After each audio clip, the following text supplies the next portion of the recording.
Dr. Eric Kelly III and a host of phenomenal speakers from all around the globe for this 7-day virtual event that you don't want to miss.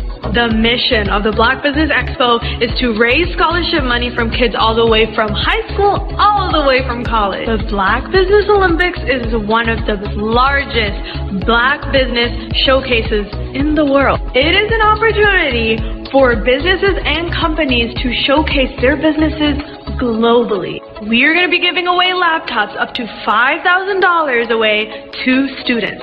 Again, I'm Olivia Appleberry, the founder of 2 Cents Finance and one of the speakers for the expo. I am so excited to see you there. For more info, go to www.blackbusinessexpousa.com or call 919-308-9090 and hope to see you there. I am Black Business. From the moment I wake until the time I sleep. Yes, I am Black Business. I am Black Business. Tell me, are you Black Business? I am Black Business. Do you support Black businesses? Listen, I support Black business because I am Black Business. Black Business Expo, one of the largest business showcases in the history of Black business in the world. The world!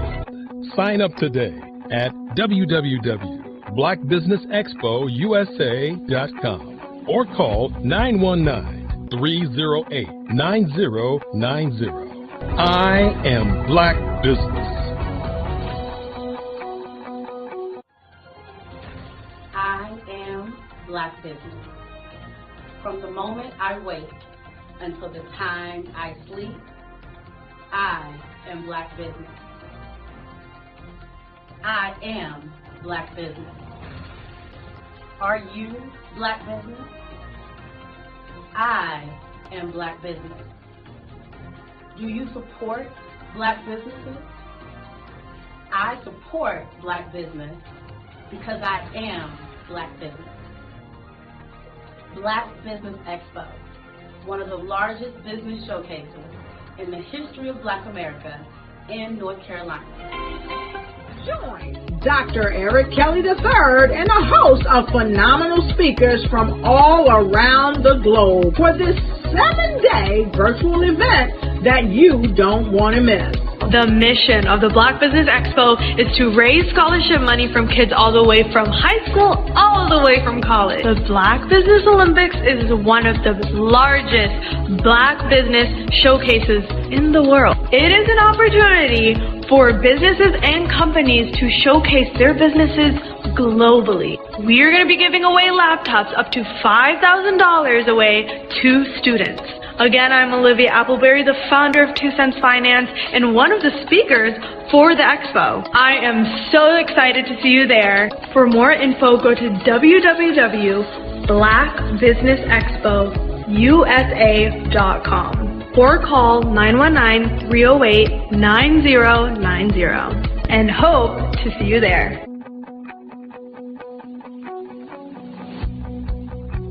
I am Black Business. From the moment I wake until the time I sleep. Yes, I am Black Business. I am Black Business. Tell me, are you Black Business? I am Black Business. Do you support Black businesses? Listen, I support Black business because I am Black Business. Black Business Expo, one of the largest business showcases in the history of Black business in the world.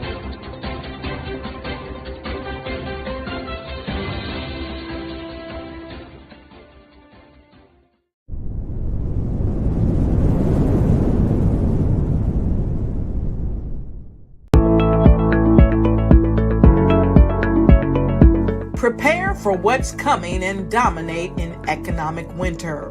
Stand strong and thrive by showcasing your great products and services globally through the Black Business Network and Black Business Olympics. The Black Business Network has showcased over 2,000 companies with over $7 billion in sales each year. Over 10 million attendees have viewed the rebroadcast each month. Through the Black Business Olympics, unique styles of business training and mentoring are turning students into business owners and entrepreneurial warriors who will dominate in any economy. Gain the ultimate advantage of the Black Business Olympics, 7 days of unbelievable topics and speakers speaking around the globe. Donate your time and experience to provide expertise and scholarships to students worldwide and change the world. Now, more than ever, new insights, tools, strategies, and capabilities are needed. This is your chance for a major presentation to the world. Fill out the form and join the more than 2,000 speakers who have presented to over 200 countries. Join the Black Business Network streaming live into the Metaverse, STEM City, Black Multiverse Enterprises, Hulu, Amazon, YouTube, iHeartRadio, Apple, Facebook, LinkedIn, Pod TV, IBM TV, Spotify, and Google Podcasts. Sign up today. Spaces are limited, and we will see you there.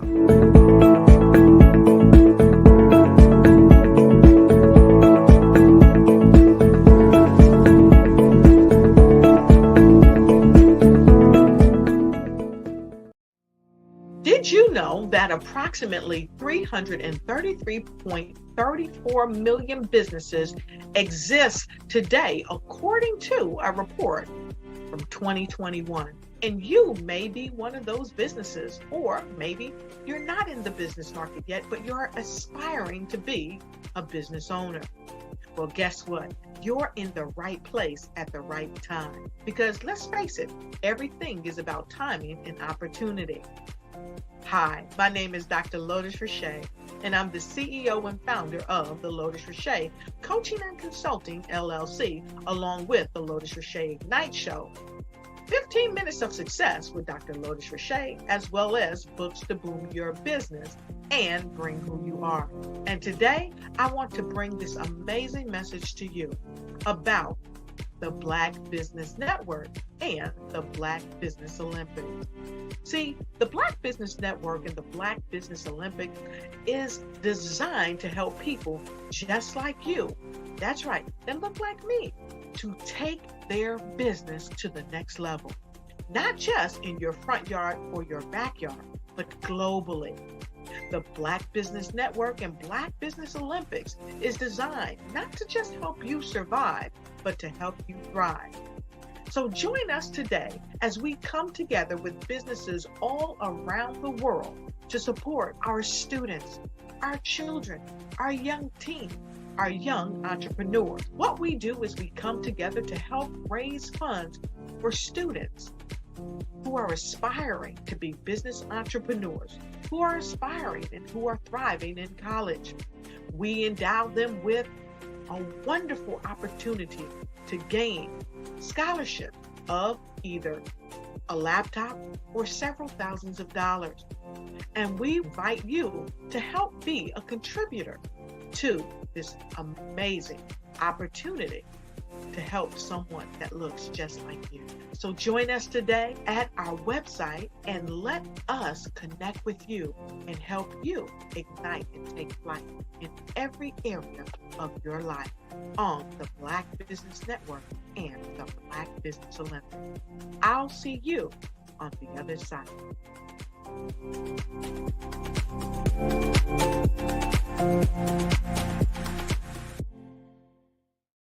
Absolutely. So our coaching program help people that have the lack of time, that lack strategies, and lack the confidence to go after their dream life. So we help them implement tools. We help them implement, I love the lead inherited lack of finances or the education behind finances.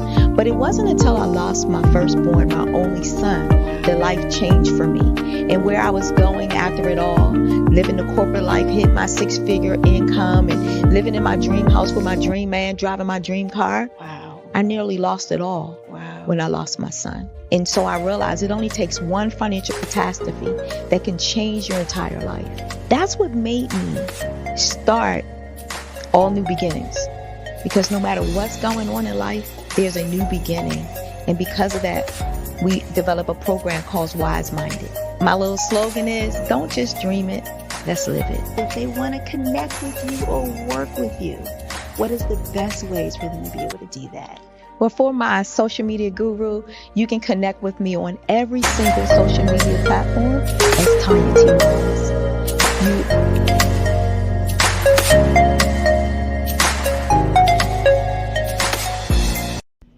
Why do I do what I do?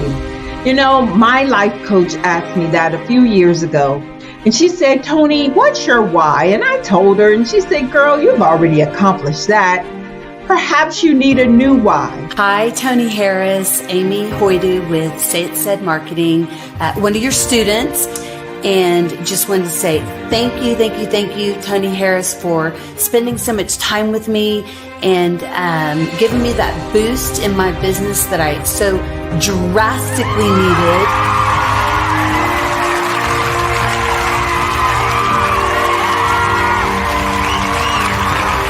My why is to touch, move, and inspire my clients to take drastic steps to be better than they were before they met me. I'm a resource. I'm a connector. I want to help people build deeper relationships that are beneficial to their life and business. That's what I do best. So, first thing you got to do is show up. And speaking is a way to magnetically attract your ideal client to you. How many of you use social media that way? Absolutely, and this is how you look to the world. Drastic steps are the steps that are needed to be successful. And my business is drastic denotes a mindset. Getting out of your comfort zone. Doing something that you don't necessarily feel comfortable doing, want to do, but you know it's a necessary step to be successful in your business. I get the most satisfaction when I see my connections flourishing into relationships long after I am gone.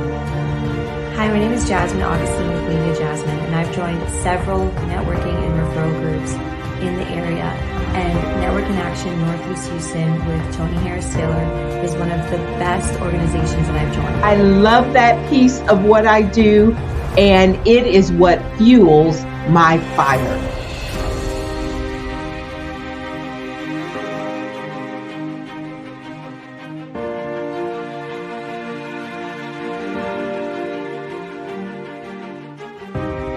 My name is Tony Harris Taylor, saying take a drastic step today for a fantastic tomorrow.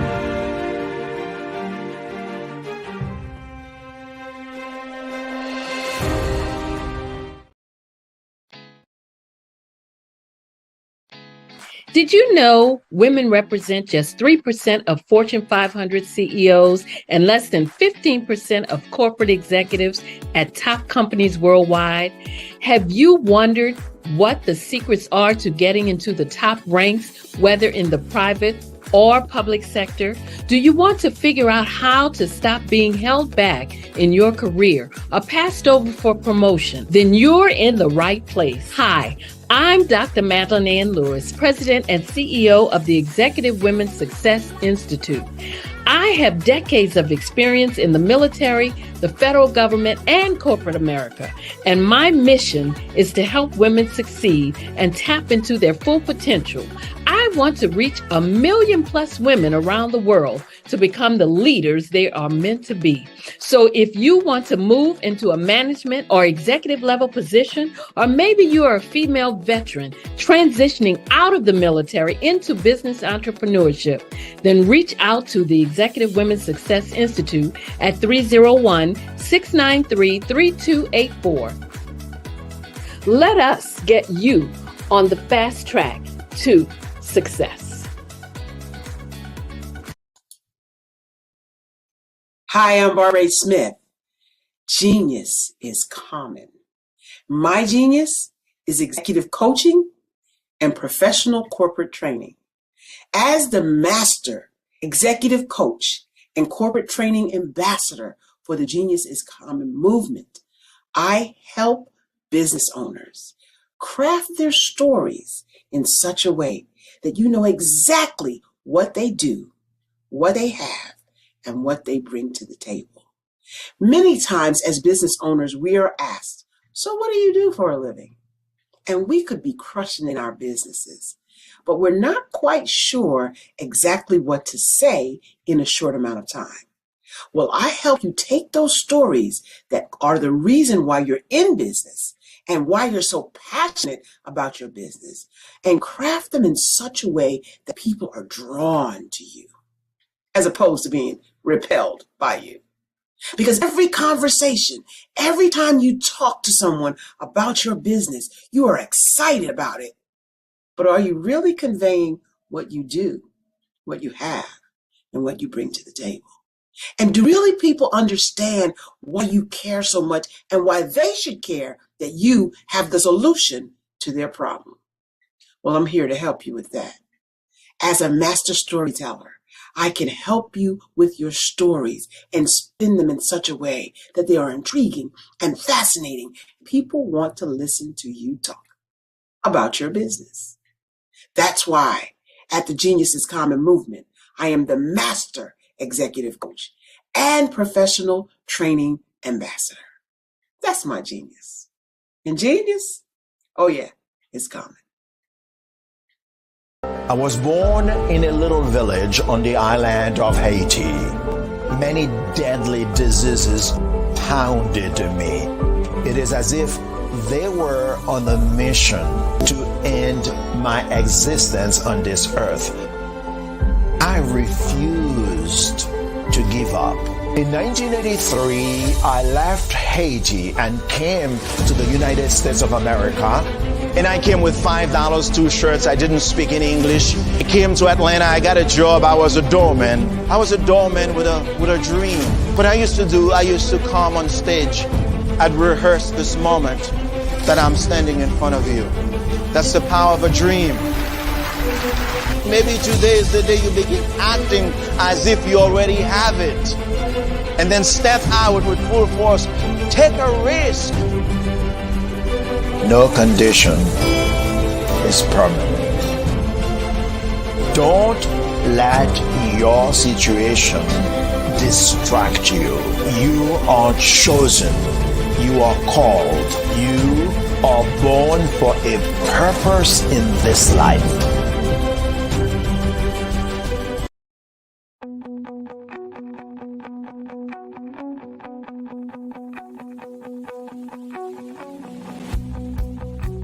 I am Black Business. From the moment I wake until the time I sleep. Yes, I am Black Business. I am Black Business. Tell me, are you Black Business? I am Black Business. Do you support Black businesses? Listen, I support Black business because I am Black Business. Black Business Expo, one of the largest business showcases in the history of Black business in the world. The world!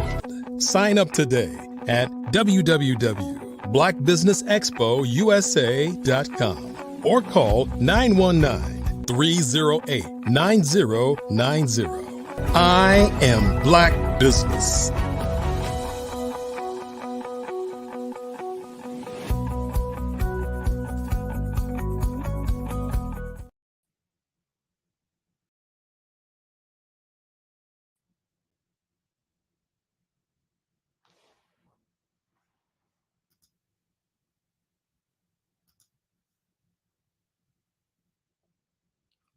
The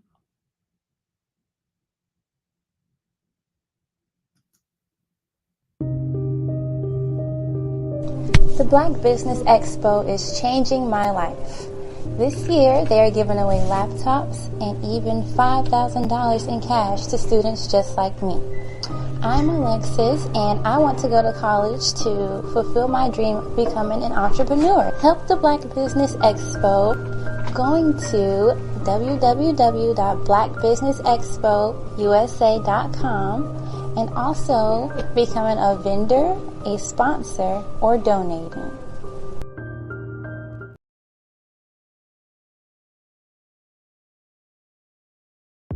The Black Business Network and Black Business Olympics are essential platforms for Black business owners globally.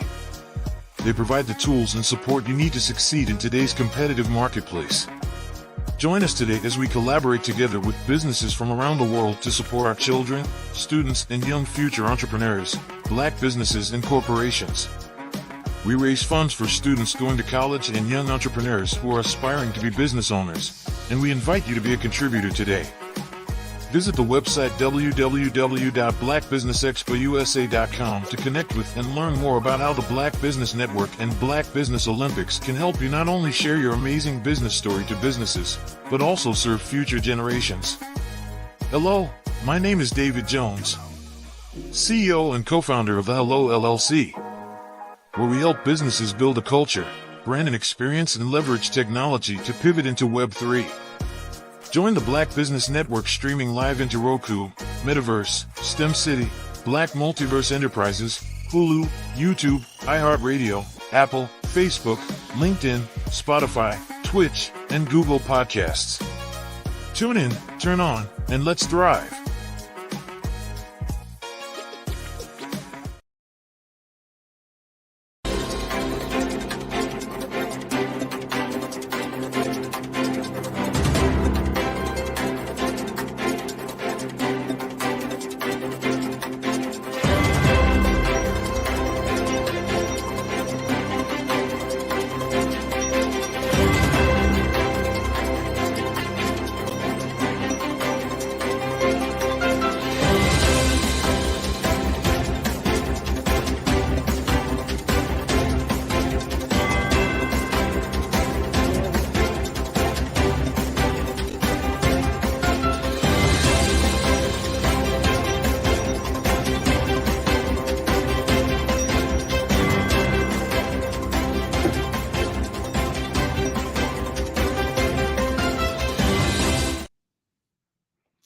Good afternoon, business owners, entrepreneurs, thought leaders, and corporations. Welcome to the Black Business Network. My name is Angela Baptiste, coach, trainer, and speaker with Inspire. I'm your business moderator for this afternoon on the Black Business Network. The Black Business Network is a 24-hour business network showcasing Black businesses, business owners, entrepreneurs, and thought leaders worldwide. We have speakers from North Carolina, London, Singapore, Africa, Japan, and cities all over the United States. The Black Business Network is a global community that shares its business knowledge to empower, inspire, and educate businesses about business. So today we'll be talking with our keynote speaker, Trudy B. Parson. Trudy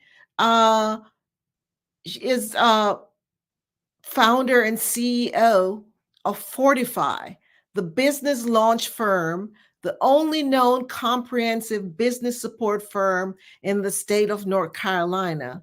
Coach Trudy's personal journey from a small town, growing up with very limited resources, a college dropout. She got married young and losing her 2.5-year-old son following his open heart surgery after just giving birth 2 weeks prior to her daughter, to becoming a wife of almost 24 years. And now, and earning her master's degree, a graduate, editorial student, marketplace minister, as well as an entrepreneur and educator and owner of several businesses, an empowerment speaker, it's nothing short of a miracle. So I would love to introduce you to Trudy. Let's welcome Trudy. Hello, hello, hello. Hi, Trudy. It's a pleasure to have you. And we look forward to learning more and growing from what you have to share with us. So remember, genius is common, and I'll see you on the other side. Perfect. Thank you so much. Thank you so much for the warm introduction. I'm so excited to be here on this platform with you all today and share some of my expertise. As she said, I'm the founder of Fortify the Business Launch Firm. We are a comprehensive business launching firm, which simply means that we own everything that the business owner should be using. We offer that all in-house, and we can do so because we own those businesses independently as well. And that includes tax preparation, tax planning, also tax strategy, which is so important, business coaching, of course, alternative business funding. We have 72 underwriters under our financial wing. So when the bank says no, one of our underwriters should be able to give you a yes. We also do master classes and master courses built around all things business, including but not limited to grant discovery, grant writing, how to use AI to expand your business, and all of the other tools that you need in your toolbox. We offer all of that under the banner of Fortify the Business Launch Firm. So listen, today we're having a conversation about taxes. I know you all are so excited about that. Some people get so anxious about taxes, but I believe it's because you don't have the tools or the knowledge that you need to have a clear understanding to know how to navigate those waters. So my goal today is to give you some tools to add to your tax toolbox, and we're going to talk about business taxes, but we'll also talk a little bit about the personal side of your tax return. Sometimes what happens, it has been my experience, what happens is people just don't have a clear understanding how to navigate those waters. And not only that, but they have been dealing with either CPAs or tax preparers who have not taken the time to have a conversation with them about their tax return. Listen, your tax return is so important because it has your Social Security number, which means you are responsible. You are held responsible for whatever happens attached to that Social Security number. If you're a business owner, the same is true about your EIN number. You are responsible for what happens with that EIN number. And so I believe that you should have an understanding of what's going on in your tax return. So if we think about taxes and tax returns, and if we think about it having a front side and a back side, or a front end and a back end rather, then the front end is where your finances, your income, your taxable income will be housed.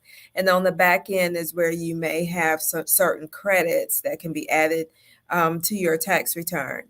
And so, of course, the goal is to have less tax liability on the front end, which means that sometimes your income is lower or can be lowered by certain deductions, especially if you're a business owner. And what that means is that your taxable income will be lower, which also means that your tax liability will be lower.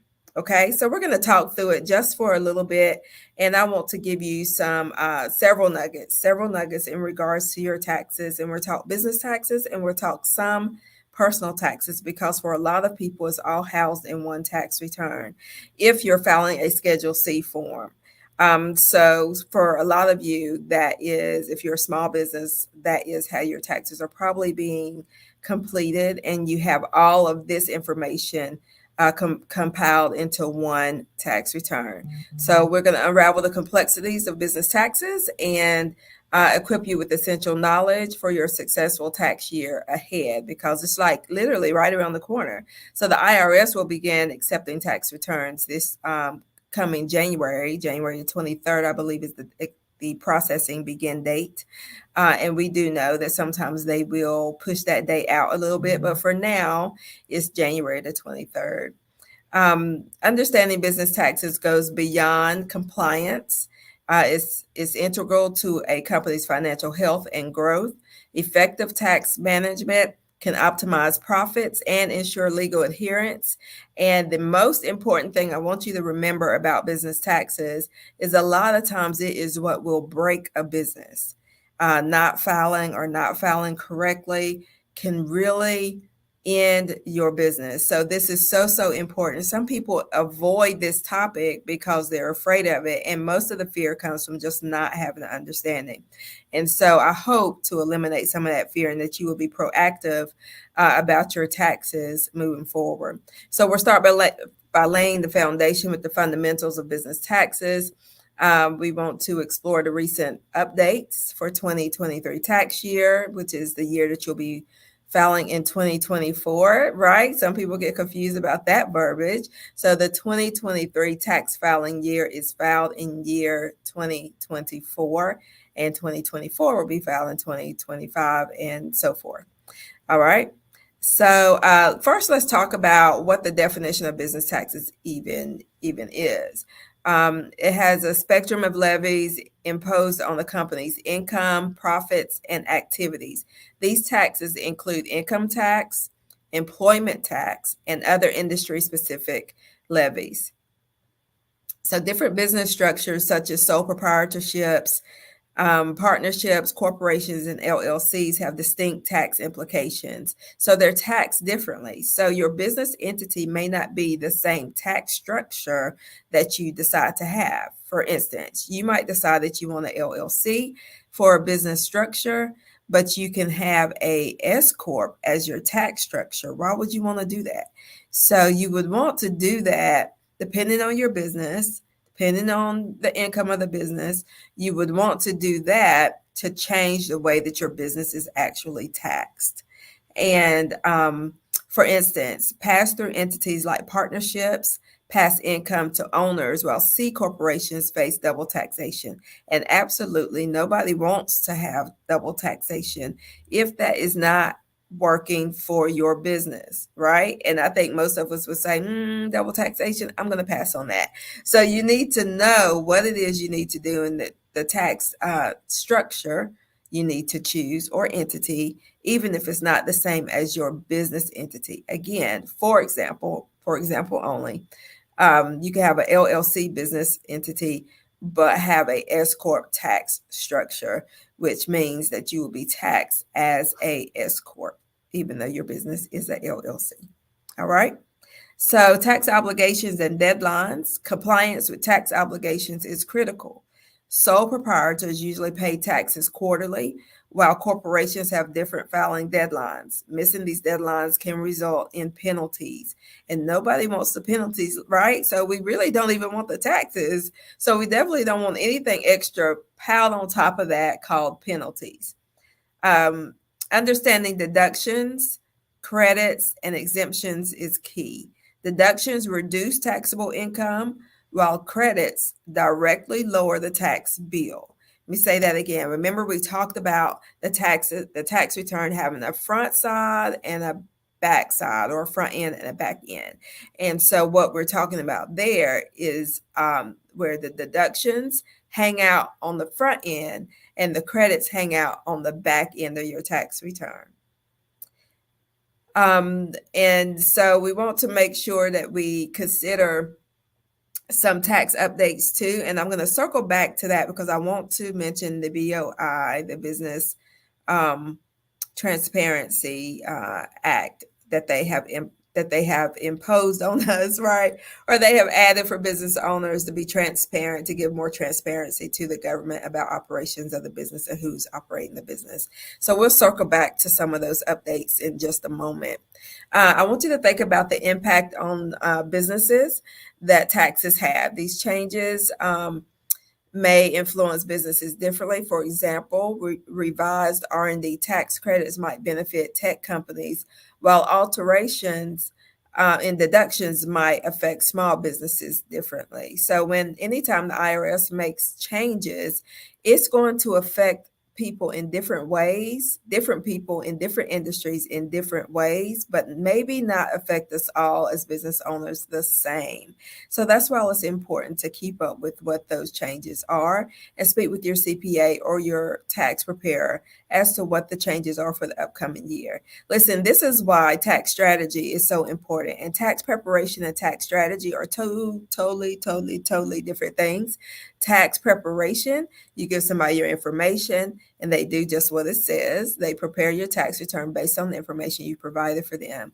Tax strategy, however, is meant to provide support and services to you throughout the year, and also some coaching and mentoring and tax strategy so that you can keep more of your money rather than spend a majority of your money in taxes. And so we want to make sure that we know what the difference is between tax preparation and tax strategy. Reporting requirements, compliance changes. Keeping up with reporting changes is crucial. Updated forms, regulations, or new compliance standards might necessitate adjustments in how businesses maintain and report financial data. And so when we think about that, we can circle right back around to tax strategy and why it's important to have a tax strategist throughout the year, because as forms and regulations and new compliance standards change, maybe mid-year, they could change mid-year or anytime during the year. When those changes come around, then your tax strategist is able to advise you on how to proceed, even if you can only gain more ground just the last few months of the year. You will have that strategy in place. So please, please, please consider tax strategy and not only tax preparation alone. So before we go any further, let's take a moment to think about what your questions might be so far. And I want you to write those questions down so that you can ask those questions either to myself or your CPA or your tax preparer. Take a moment and just consider what we've talked about so far. There's so much more to add. And so I want you to take a minute. Don't get lost in the information, but write down what your questions are and be prepared to ask them so that you can get the answers that you need to move forward. So tax planning and strategies, let's talk a little bit about that. The importance of tax planning. Proactive tax planning is a continuous process aimed at minimizing tax liabilities and maximizing benefits. It involves strategic decision-making throughout the year. So possibly and hopefully for you all that your business will have such a great level of growth and more income will be added year after year that now you have to invest some of your money. You need to invest it because Uncle Sam's not going to just let your money sit in a bank account and not want some of it, right? So now you need to know the best ways to invest your money and to have a great tax outcome. One of my clients, for instance, I suggested that she start to invest in some real estate. And it was for several reasons. She had the income to be able to do so. And it's going to have great tax implications for her.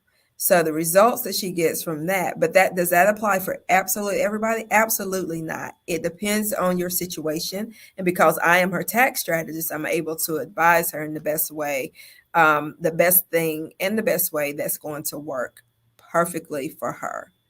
Okay, so keep that in mind. Just because you might talk to another friend that has a business and they say this is what they're doing and it's working great for them does not mean that it's right for you and your business. Have a transparent conversation with your tax preparer and your CPA to find out the best thing for you and your business. What's best for you and your business. Again, tax strategy is so important.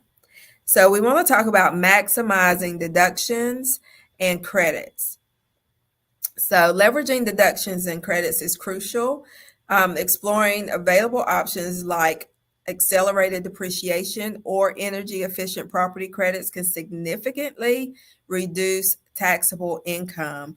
Let me tell you about these deductions. So it's important to know what they are. And even if you're not sure if something can be counted for a deduction, it's best to hang on to the documentation so that you can ask your CPA or your tax preparer for advice on whether or not it's something that you can or something that you can't use. Listen, we know that you are not tax preparers, you are not CPAs. And so we know that this may not be your area of expertise, which is why we exist, because it is our area of expertise. So I've been in the tax industry almost 26 years. And so there's not much that's new to me, but the government will introduce some new ways to implement some old strategies that they have themselves. And so make sure that you're having the conversations you need to have with your tax professional. And when we think about deductions, it's so important because, again, the deductions will lower your taxable income, in turn, lowering your tax liability. Now, the credits that I just mentioned, for example, energy efficient property credits, those can be credits that would be energy efficient appliance purchases, washer, dryer, dishwasher, hot water heater, things like that, repairs to your roof, doors, floors, and windows. Those types of credits, those types of expenses you should hang on to. Why? Because it contributes to your energy efficient property credit. Let me give you an example of how important knowing what credits exist, what the new rules are on them. The solar panels. So I had a client who purchased a home, but he took the money out of his 401k. He did not consult with me. He had me for tax preparation, not for tax strategy.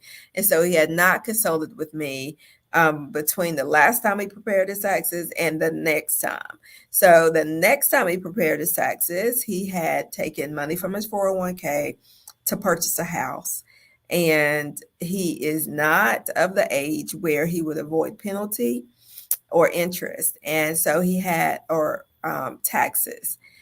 So he did have the taxes taken out of the 401k money before he used it to purchase the house. However, the penalties are still going to exist because he had not yet reached the age. What he could have done, and everybody doesn't have this option, but he did, he could have borrowed against his 401k. And then, of course, that means you're paying the money back into your 401k, but you're not going to be penalized for that like you would be if you just pulled the money out and you're underage. And so he had not done that. The next thing is, because I knew what the tax law was regarding solar panels, because I knew that, I was able to implement that for him because he did buy a new home and he had solar panels put on them. And so there was a huge credit for that actually covered the penalties for the amount of money that he had pulled out of his 401k. So when I say it's so important to know, or for your tax professional to know what they're doing, is so important. Also, even if you don't engage in year-round tax strategy, when you're making major moves like that, you should reach out to your tax professional, because some of them will, some of them won't, but some of them will advise you as to how to move around in that. I would have advised him to borrow the money from the 401k if he just had to have that. And I would have encouraged the solar panels if he had mentioned it at that time as well. So that's just an example about deductions and credits. It's so important. And we're talking about these on the personal side, and your business also has them. And we'll get into those. I have an itemized list I want to share with you in just a moment. And so minimizing tax liability, when we think about that, ethical tax reduction, again, let's say ethical tax reduction. Right. We want to do things decent and in order. We want to do it the right way so that we don't have to look at it later and fight that. Right. We want to make sure that what we're doing is ethical. From proper expense categorization to utilizing retirement plans or health savings accounts, various legitimate methods can lower tax burdens. Again, you have to have a tax professional who knows how to navigate those waters to be able to best advise you on how to move forward and how you're going to have the best tax situation whenever you file. Record keeping and documentation. Listen, I could say this and put this comment on rotation for about 20 minutes straight because it's that important. So record keeping and documentation, it just means maintaining thorough records and proper documentation is fundamental. I know most of us business owners really just love doing the business that we're in. We love doing the work, providing the service, producing the product. We love all of those things. But when it comes to taxes, we want to put it off to the side because it is not what we love to do. And honestly, for most of us, it's not even what we're expert in. Now, I just happen to be. But for most people, that is not their story. And so record keeping and keeping proper documentation can be difficult. It can be frustrating. It can be hard to get used to doing. But I say to do it in a way, when you first start keeping your records, do it in a way that's easier for you. For instance, if you have trouble keeping your gas receipts or any receipts from stores, and you get in your car, and what do you normally do with the receipts once you get them? If you keep them in your purse, for women, if you keep them in your purse and you go home, and wherever you may unload your purse, have something sitting there to put those receipts in. If it's in your car and you want to put the receipt somewhere right away, you can have a tissue box or some kind of bag or something in your car. That's where all the receipts go. Start off in a way that is going to be simple for you, so that you will be consistent, in keeping up with those records and documentation. Good record keeping ensures businesses have the necessary evidence to support deductions and credits claim. Because listen, of course, our goal, we're trying to lower our taxable income, which lowers tax liability. And so you need to have a way to prove that that should happen using the deductions that you take or the credits that you claim. All right, so I want to recap a few of the things that we've talked about so far. We've talked about record keeping and documentation, what that should look like. But some of you are probably asking, well, what should I even keep? And we're going to talk about that in just a second. We talked about minimizing tax liability, but doing so ethically. We've also talked about leveraging the deductions and credits. That is so crucial. We've talked about the importance of tax planning and tax strategy. You've also been asked to write down any questions you might have, and I'm going to ask you to do that for the last half of the information that we just covered. If you had any other questions, write those down, because you want to be able to go back to them and get the answers that you need. We talked about reporting requirements and compliance changes, why that's so important to keep track of. Even if you don't do it yourself, you could do so through your tax professional. Impact on businesses, what your taxes are, the impacts, the credits, the deductions, all of those changes, how that's going to impact your business. Then we talked about understanding deductions, credits, and exemptions, how key that is, because that's a huge part of your business tax return. We talked about tax obligations and deadlines and being compliant. We talked about your business entities and implications. We talked about understanding just the basics of business taxes and how important it is to have a tax professional who is willing to have the conversation with you and answer all of the questions you might have. You might have a list of 100 questions. Again, you're not the expert in this area, so having the questions is absolutely okay. You shouldn't feel bad for having those questions. It's actually part of the service you should be receiving from your tax professional. So the next thing I want to go into is the actual business tax deductions that you should be tracking your information for. You should be tracking your information for vehicle expenses, including mileage. There's probably several great mileage tracking tools out there now. One is MileIQ. There's a few others. There may be some free ones out there. Most of them will have you swipe left if you're making a personal trip at the end of your ride, or right if it's for business. And then you can print out a mileage log at the end of the year. So you should be tracking your vehicle mileage. Also, when we're talking about vehicle expenses, remember we're talking business here, business related expenses. We're also talking about your vehicle interest. How much interest did you pay on your vehicle for that year? The next thing we're going to talk about for business expenses are advertising expenses, your business cards, your flyers, your t-shirts, your magnets. All of those types of things fall under advertising. Commissions and fees. Are you paying out any commissions and any fees to any organizations? Contract labor. Now, this is very important for you to remember. When it comes to contract labor, you need to be able to track how much you've paid someone to help you conduct your business. And if you paid them, any one person, $600 or more. So let me break that down. If you have say you have 5 people that you use for contract services to help you in your business, and you paid one of them $600, another one 400, another one 600, another one 200, another one 300 maybe. Those that you did not pay 600 or more, you don't have to issue a 1099 for. But any contract labor person that you have to help you in your business, you need to give them a 1099, $600 or more. You're required to issue a 1099 form for those contractors. So important. Because sometimes what happens is people will put contract labor expenses but not issue a 1099 to those people that they pay $600 or more. Now, of course, the people you didn't pay that much, you don't have to issue a 1099 to them, but as part of your proof, it would be the 1099. And if you were to get audited, they could disqualify that expense based on the fact that you did not issue a 1099 to those persons that you paid $600 or more to. All right. Insurance. So we're not talking about health insurance here, but insurance that you paid for your business would go in this place.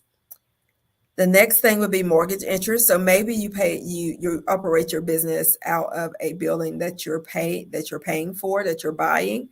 And so you would take that mortgage interest, not to be confused with your personal home mortgage interest, but this is mortgage interest that is paid on a building for your business.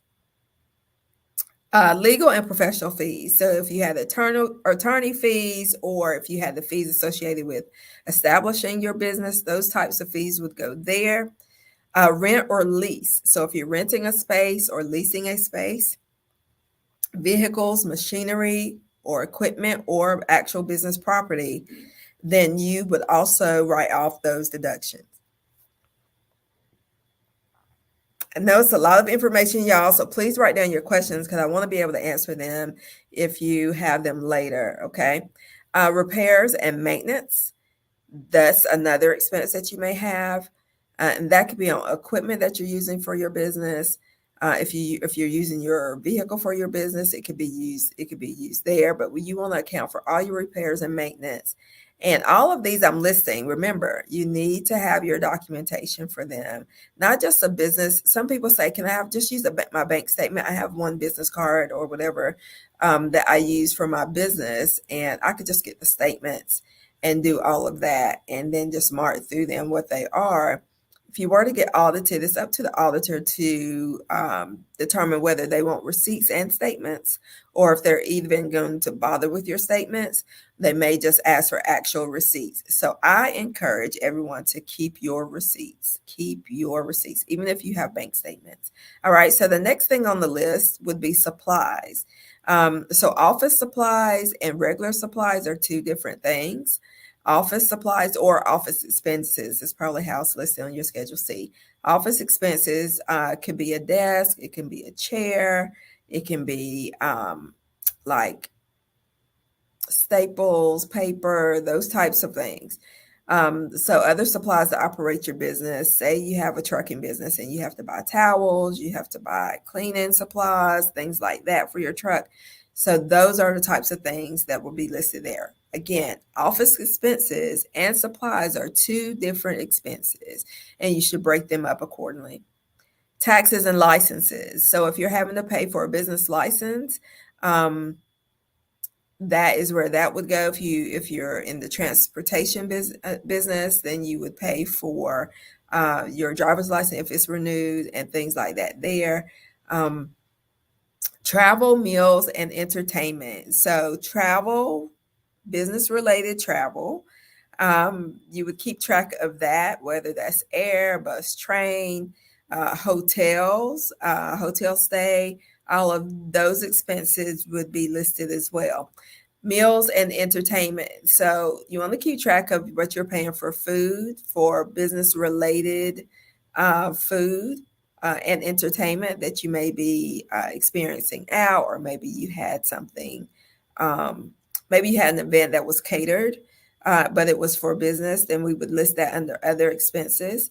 And then we need to know about utilities. So if your business is in a separate entity than where you live, we need to know what the utilities are, whether that's your gas, your lights, and so on. You would put those things there. wages, the amount of wages maybe through W-2 that you've paid out to employees. We want to know about your cell phone bill, your internet bill, and some other expenses. Again, you would just list those, and your tax professional will let you know if that's something that you can take or not. When we look at all of these expenses, you have to be very mindful about keeping your documentation. I'll say it again and again and again. That could be bank statements. That could also be your receipts. I can tell you if the paper is slick on your receipt, which happens a lot of times with gas receipts, then you could keep it in a Ziploc bag. If not, the ink is going to fade. And by the time you go back to take another look, that ink is going to be gone. All right. That ink is going to be gone. And that's not going to do anybody any good. So let me give you a personal tip to save. You want to give gifts under $15,000 per person, under $11.8 million per year, and not pay a gift tax on that money. Another business tip is that you can hire your children. And if you own a business, hiring your children to do legitimate work for you has always been a great tax strategy. Think about what your teenagers or any of your other kids now actually may be able to do in terms of creating your content, taking pictures, being in the pictures, for marketing and advertisement, and so on. When you hire your child as an employee in your business, you get to deduct his or her salary as a business expense. That's beneficial by itself, but it gets even better.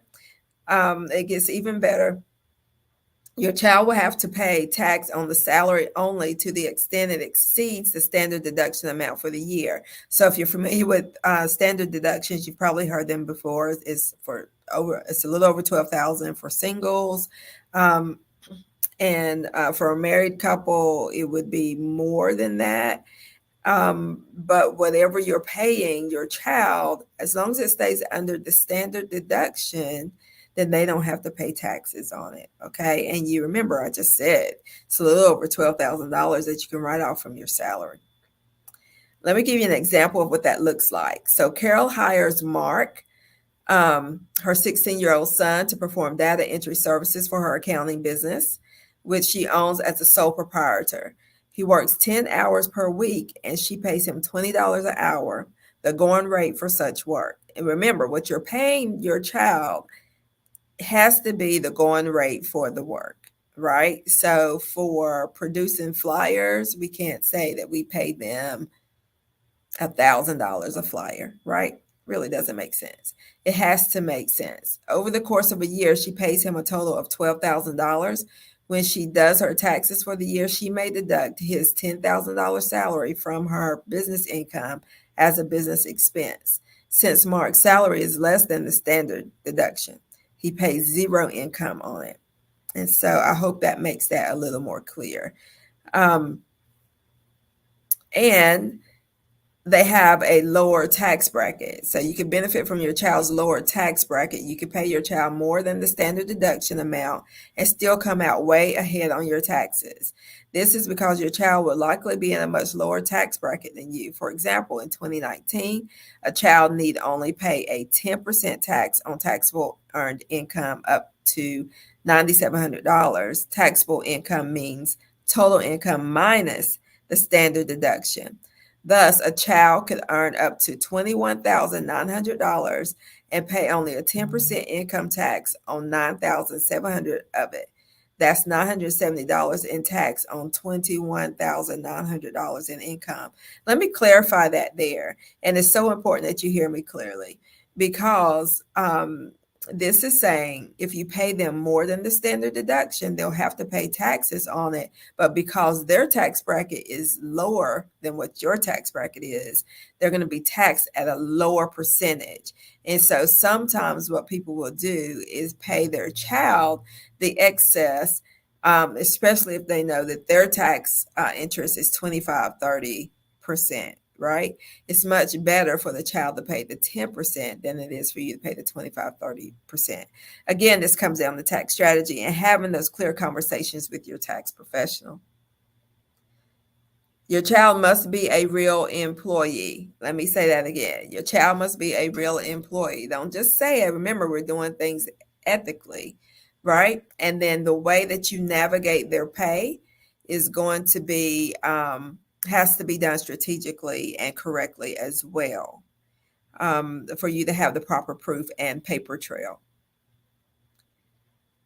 Changes. Let's talk about changes. The income ranges for determining eligibility to make deductible contributions to traditional individual retirement arrangements or IRAs, to contribute to Roth IRAs, and to claim savers credit. Those rates can change at any time. You need to know what they are. Again, this plays back the tax strategy and knowing which one to use, based on what the rates are for that tax year. As a reminder, the next quarterly payroll tax return due date is coming up in January. All right. So these are all of the things that's going to help you with your business, help you to expand it, and really help you reach your tax goals. And I hope I've been able to provide some amazing information for you that you'll be able to use going forward into 2024. Thank you so much, Trudy. You were dropping some really gold nuggets there. I was finding a lot of information as an entrepreneur. So thank you so much. Would you share your contact information for those individuals who would like to reach out to you? Absolutely. That information is trudybparson.com. You can find all my information there, and under services, you can see the tax services there. Again, that's Trudy, Trudi, B as in boy, Parson, my name as it is on the screen.com. Pretty simple. Awesome. Well, thank you so much, and you have a great rest of your day. You too. Thanks. Bye. Bye now.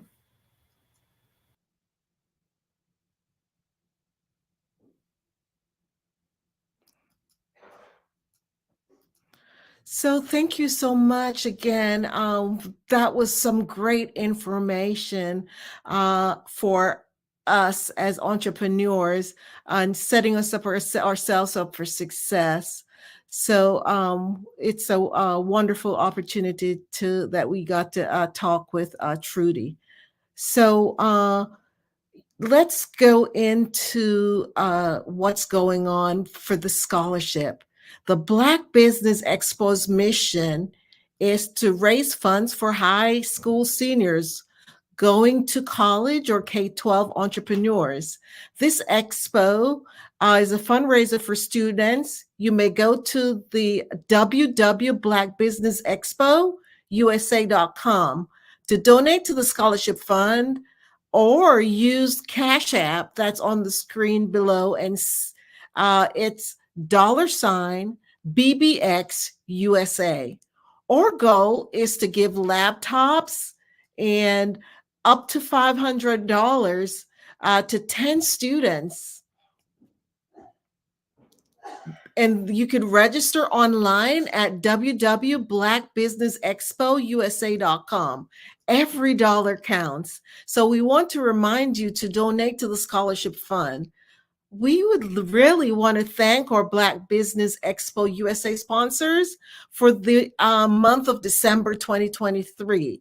NC 100, Moody Capital Partners, Suede Soul, Lotus Ritchie Coaching and Training, Carolina, Virginia Minority Supplier Development Council, Step Management, Barbara H. Smith, LLC, the LO, LLC, 5-Star BDM Media, Margie McLean Foundation, Genius is Common, Earth Essentials, Mullane Shawnee Global, Executive Women's Success Institute, the Quality Coaching Company, Superwoman Business Services, Creative Force Studios, Lee Entertainment, Artistic App Design, Black Business Expo USA. Genius is Common, and I'll see you on the other side.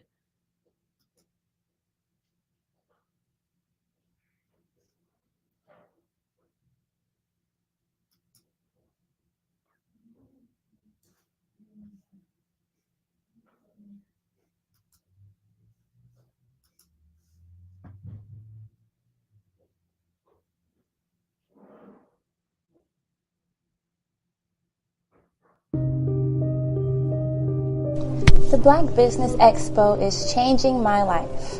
This year, they are giving away laptops and even $5,000 in cash to students just like me.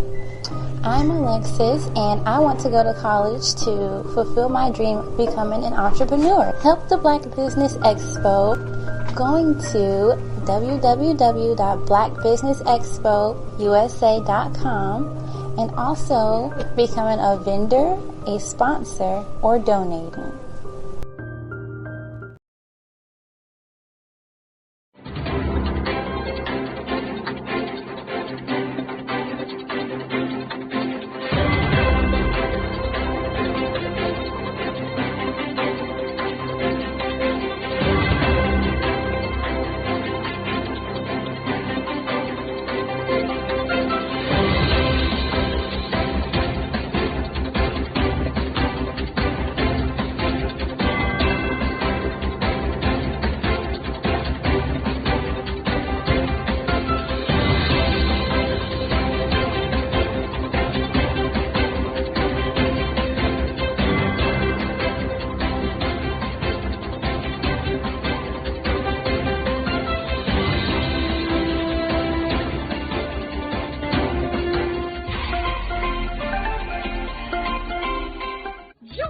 Dr. Eric Kelly III and a host of phenomenal speakers from all around the globe for this 7-day virtual event that you don't want to miss.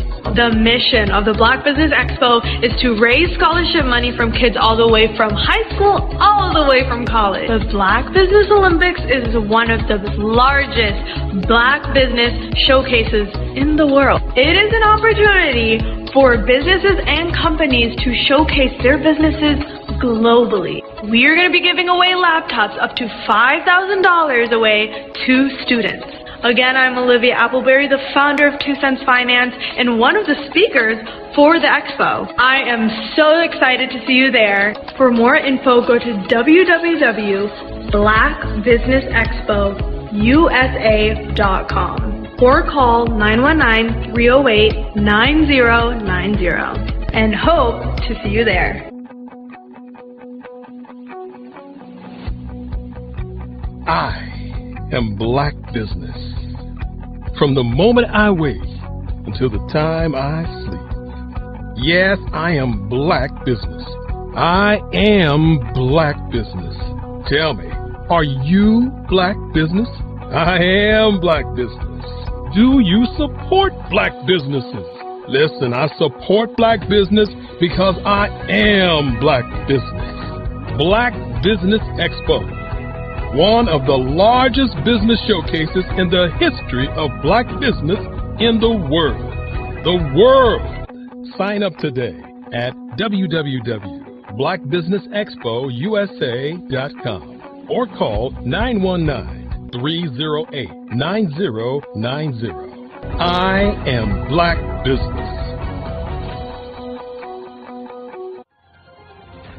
I am Black Business.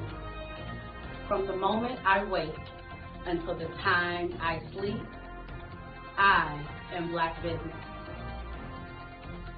I am Black Business. Are you Black Business? I am Black Business. Do you support Black businesses? I support Black business because I am Black Business. Black Business Expo, one of the largest business showcases in the history of Black America in North Carolina. Join Dr. Eric Kelly III and a host of phenomenal speakers from all around the globe for this 7-day virtual event that you don't want to miss. The mission of the Black Business Expo is to raise scholarship money from kids all the way from high school, all the way from college. The Black Business Olympics is one of the largest Black business showcases in the world. It is an opportunity for businesses and companies to showcase their businesses globally. We are going to be giving away laptops up to $5,000 away to students. Again, I'm Olivia Appleberry, the founder of 2 Cents Finance and one of the speakers for the expo. I am so excited to see you there. For more info, go to www.blackbusinessexpousa.com or call 919-308-9090 and hope to see you there. I am Black Business. From the moment I wake until the time I sleep. Yes, I am Black Business. I am Black Business. Tell me, are you Black Business? I am Black Business. Do you support Black businesses? Listen, I support Black business because I am Black Business. Black Business Expo, one of the largest business showcases in the history of Black business in the world.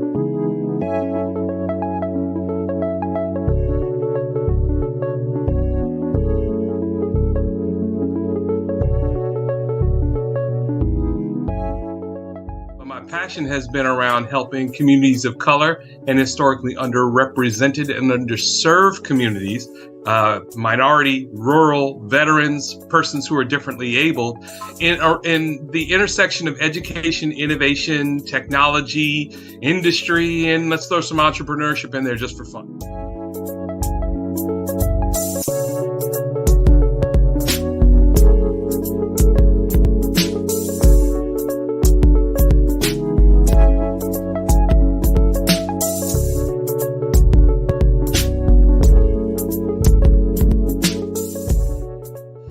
See more around innovation, incubators, accelerators. I love the idea of going from innovation to commercialization.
You need to be messaging and communicating to a lot more folks and getting them committed to you as a brand and feeling that you are trustworthy, as a subject matter expert, and for their needs and their pain points. That says, look, here are my pain points. Here's the problem that I have that I don't want, or the benefit that I want that I don't have. And Grant and Sydney understand that and are giving me information to be able to assist, in my eliminating those pain points.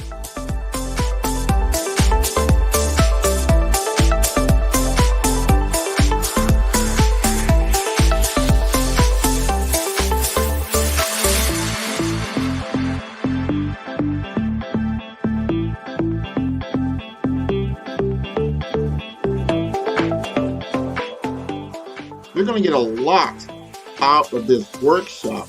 We're going to show you ways that you can begin to look at this particular problem, that you can apply different formulas, techniques, and skills. They're going to get you to that next level. And then you'll understand the value that we're bringing.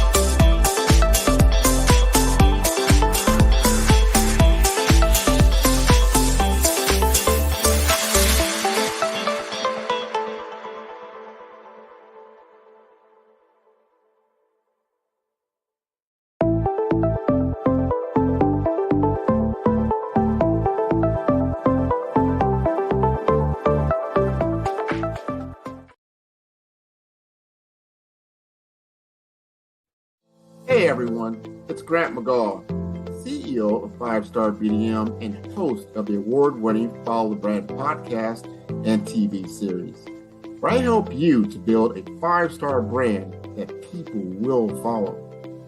My genius is personal brand development through intelligent communication and helping you achieve your business and career goals. I am a requested speaker on digital technology and brand development issues. I want to work with you to increase the value of your current opportunities while attracting new ones. Every one of you is unique, and we all share challenges that can be addressed through smart branding.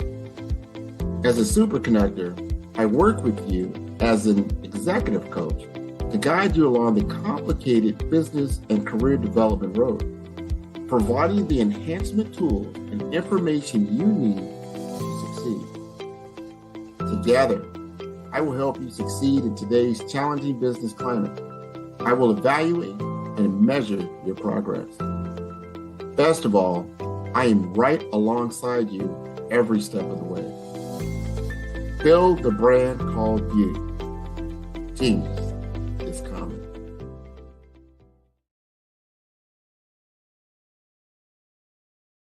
I am from Washington, D.C., but I was raised in Durham, North Carolina. I came to Durham when I was about 5 or 6, and then I traveled back and forth to D.C. because it's where my people are from. One of the unique things about my family is my mother, she's also an artist. She does quilting, and she does a lot of artistic things. And then my son, he draws with both hands, his right hand and his left hand like I do. So that's kind of a family trait.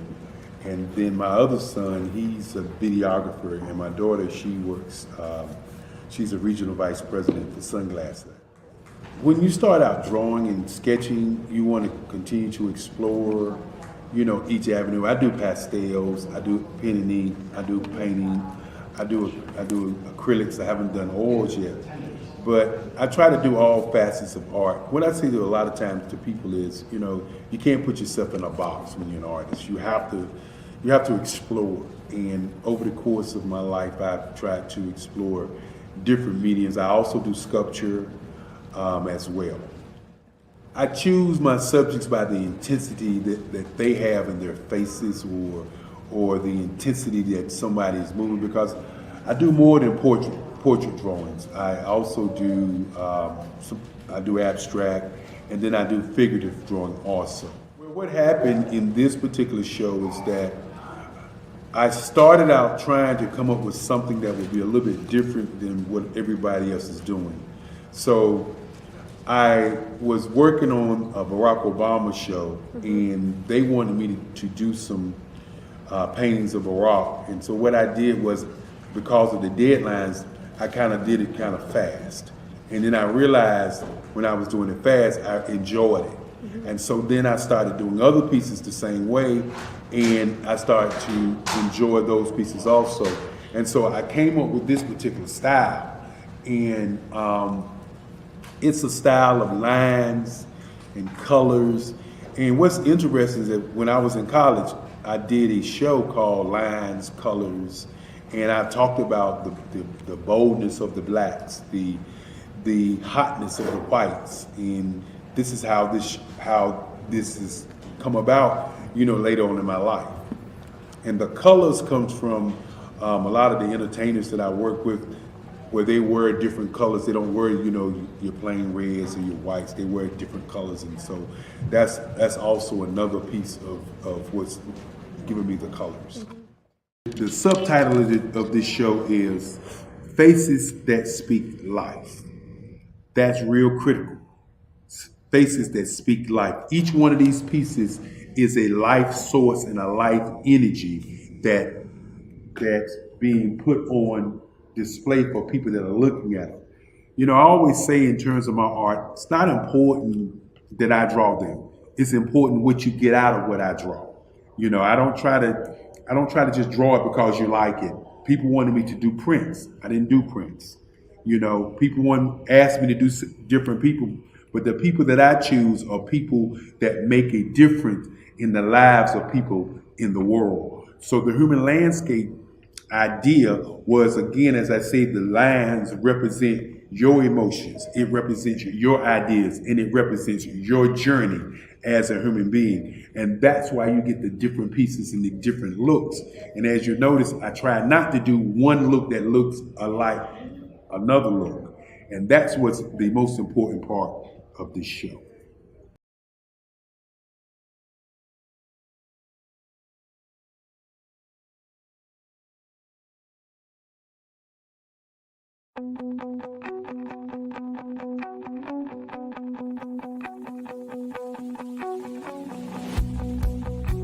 I am Black Business. From the moment I wake until the time I sleep. Yes, I am Black Business.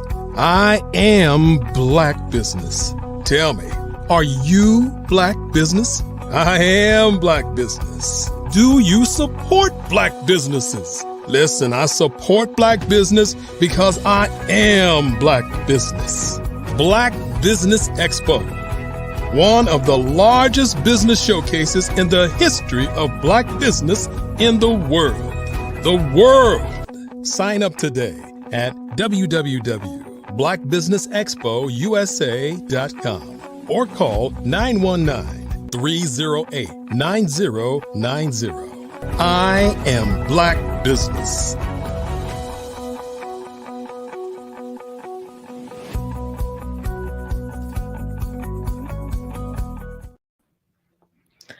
Good afternoon, business owners, entrepreneurs, thought leaders, and corporations. My name is Angela Baptiste, and I'm your business moderator for this afternoon on the Black Business Network. The Black Business Network is a 24-hour business network showcasing Black businesses, business owners, entrepreneurs, and thought leaders worldwide.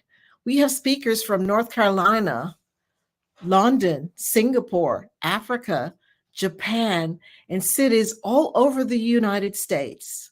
The Black Business Network is a global community sharing its business knowledge to empower, inspire, and educate businesses about business.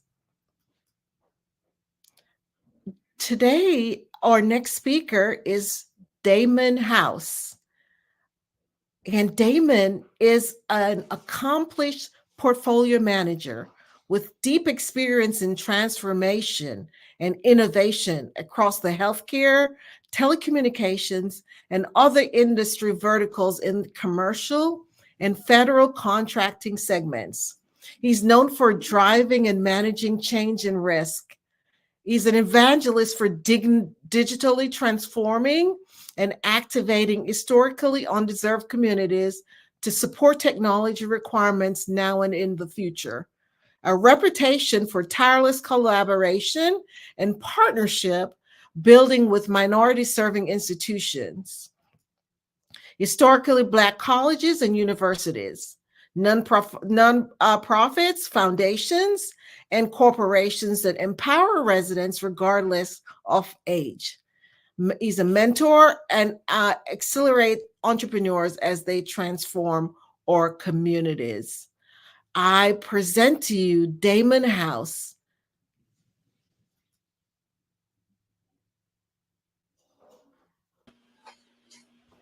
Hi, Damon. Welcome. Well, I'm Grant. Damon's going to join us in just a moment. He's coming up. Okay. He's here. Can you hear me?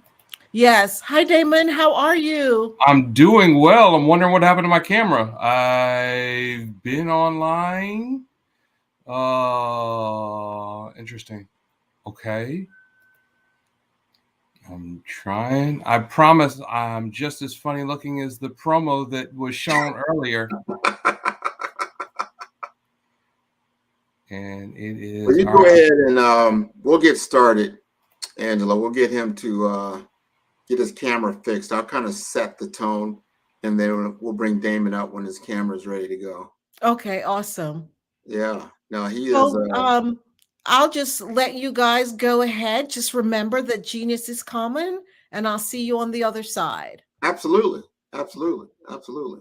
We're going to talk about, when Damon is ready, about an interesting current situation when it comes to HBCUs and innovation. As I have been speaking earlier on this platform about the digital platform economy, it is essential that our younger generations get involved with this new transformation that is taking place, that the new digital economy we cannot be left out of because of some of these systemic barriers that have occurred, where there's access to funding, access to education, access to opportunity, access to mentorship, access to entrepreneurs like we are on this particular show. So important. So we need to lower the gap in that area. And one of the things that Damon has done, and he'll talk about that once he's ready, is that because of his experience and exposure within large corporations that live on what we call these digital platform economies like Microsoft, he has the exposure. He has been involved with innovation at a very high level, that he has the futuristic vision. When he engages with a client at his former employer, he's not talking about the current state or the now state. He's talking about the future state. And then look at that, just like right out of the future, he is here. Artificial intelligence at its finest. You got it straight. So Damon, I just was preferencing people, telling a little bit about your background. Help me fill in what your purpose is. What is your why? What are you doing within your work now that's so important? Well, thank you. And to everyone out there, I apologize for the technical difficulties, but it wouldn't be live TV if there weren't something.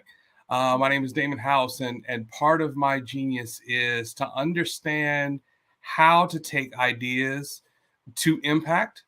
I've been doing that with the federal government as a government contractor, USDA, VA, DOD. I've been doing that in the private sector, most recently for Microsoft. And as Grant was talking about, digital transformation, especially in our community, is so necessary. We have brilliant ideas, but we get stuck in the now of where we are, and we forget to think further ahead and keep that North Star as our guide as we continue to move forward. Stephen Covey called it the thick of thin things. The operations of our business today, yesterday, tomorrow, next week, but we stop thinking about where we want to be in 5 years or 10 years. And those who succeed in business are the ones who get that North Star and then move forward to it. And so I've been doing that for the federal government. I've been doing that in private sector, and now in my own consulting, and especially with HBCUs and other MSIs, I've been starting to work with them to help them to think about what that landscape looks like for their next 10, 20 years. Well, let's talk about what you're doing currently. That caught my attention, got my curiosity up, and I see the need. It actually was a gut punch to a certain degree when I think about our minorities and people we call underserved communities and access to this new digital economy that is taking place.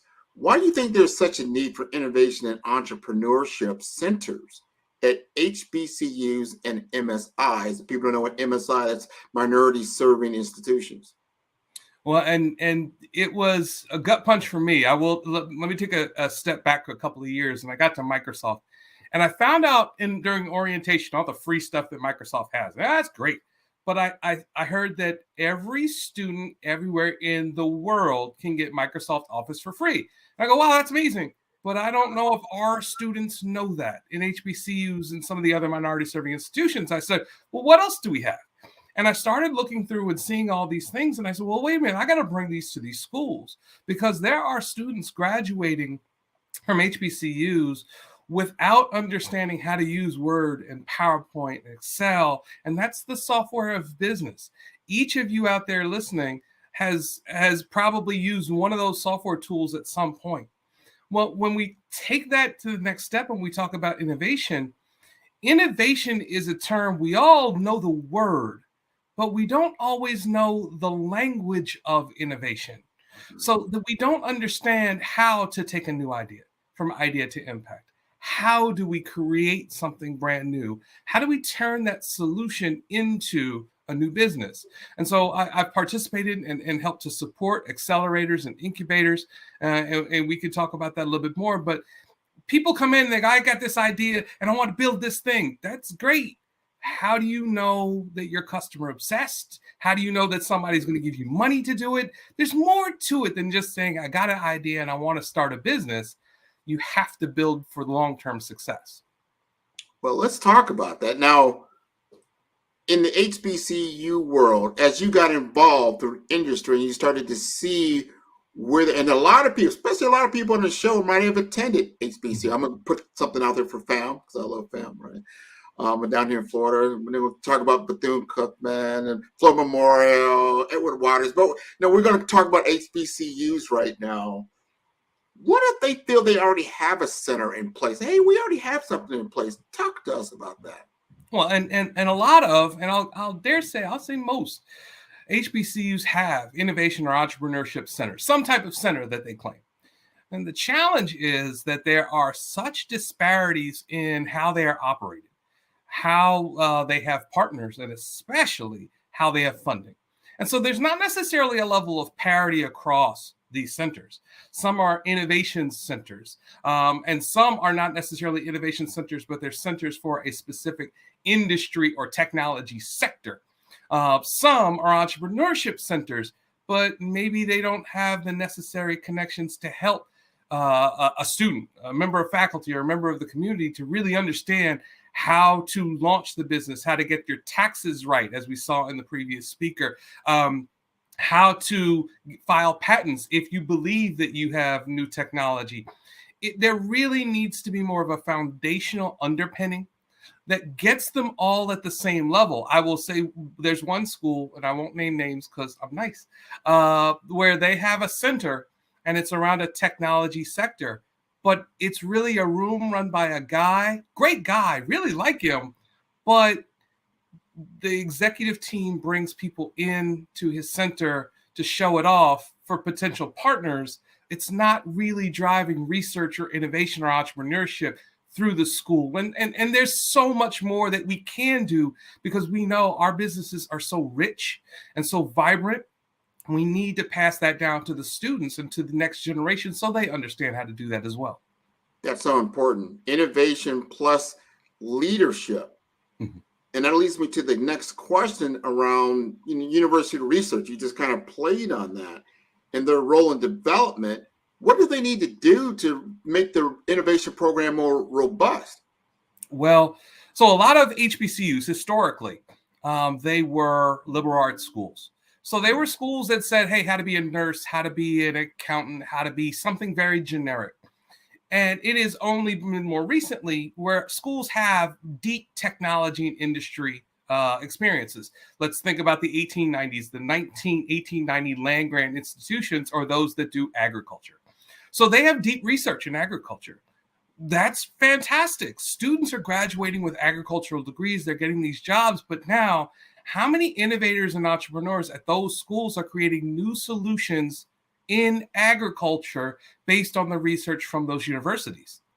Said a little bit differently, if you go to a pure liberal arts school, what technology or deep research access do you have at your institution that you can now leverage and pour into your solution? So one of the things that we're looking at is how can we align institutions across industry and technology sectors? So a school that is a liberal arts, how can they connect with, say, an Alcorn State or Fort Valley State, some of those schools that are doing agriculture, to drive deeper transformational innovation? We don't just want someone to say, all right, I got this new idea, I'm gonna create an app, and it's a great app. Cool, I'm happy for you, but how is that app transformational without a deep technical underpinning, a deep industry underpinning to really transform it and move it in a new direction? Man, you said it's got to be useful and it's got to be connected. It's got to be part of an ethos so it can get legs so it can grow and sprout. That's what we do in nature, right? You take a seed, you fertilize it, you put it in the ground, you give it all the nutrition, sunlight, water, and then watch it grow. We've got to be able to do that with our students. So think about the student as the seed who's interested in innovation and starting a new company. What is the path forward? Well, and so a lot of times what you'll see in these universities is innovation is really only open to seniors, maybe with a capstone or a graduate design program, and they start thinking about that. Those students that maybe happen to be in the right department that had the professor or the dean that talked about a hackathon competition. If you're not in the right department, you don't know. And so maybe you might go through 4 years and not even realize that your school had those types of resources. I want to start with the freshmen coming in. And day one, their orientation, here's the business school, here's the research that we do, here's the computer lab, and here's the Entrepreneurship and Innovation Center. The Black Business Network runs a commercial about a young woman who wants to be an entrepreneur, and that's fantastic. But when she gets to school, how can she know before she gets there what services that school offers? I would love, once we have a good and solid foundation, to start before they get into school, to go into high schools in their local areas. So if we're in, say, Xavier University of Louisiana, which is in New Orleans, how can they go to the local schools in New Orleans to say, we've got this Entrepreneurship Institute. We want to connect with you in the different wards of New Orleans to understand how to come in and get acclimated and introduced so that when you get to school, you can hit the ground running. That's so important. You've got to give them a framework and a process that can take their idea, because that's what we're all talking about, reimagining certain processes that we take for granted. And these are the ways that these digital platform companies have become so successful. I want to know, how do the students get access to IP? When I'm talking about IP, and which could be internet protocol, but it also could be intellectual property and capital. So important to get those kind of resources to launch their solution and go into market. So there are a number of resources out there. One of the partners that I have, and this is not going to come as a shock, I partnered with Microsoft, my old business, because they have free training programs. They have free, every student can get Microsoft Outlook for free, Office for free. And I'm not trying to be an ad, but they can also get Azure, which is the cloud environment, for free. They can get access to GitHub and start creating software solutions for free. That's a start. But also, I've been working with NASA, and I am now an evangelist with their innovation transfer program, making intellectual property that NASA has available to the students. For several years now, I have been a mentor and a judge in their annual and semi-annual innovation competitions, and we have had students win up to $25,000. We have hosted programs with the White House Fellows under the HBCU conference. So when you start looking at partners in industry and partners in technology, they have a lot of those resources. So I am beginning to aggregate those under the nonprofit that I've created. And with my team, we're making those available to students, to faculty, and to members of the community with these respective schools so that they can all become more acquainted with the idea of education, innovation, and acceleration of their ideas and solutions. That's called an alliance. I love you put together an alliance. So, and I'm all about this, especially in 2024. Let's not talk about it.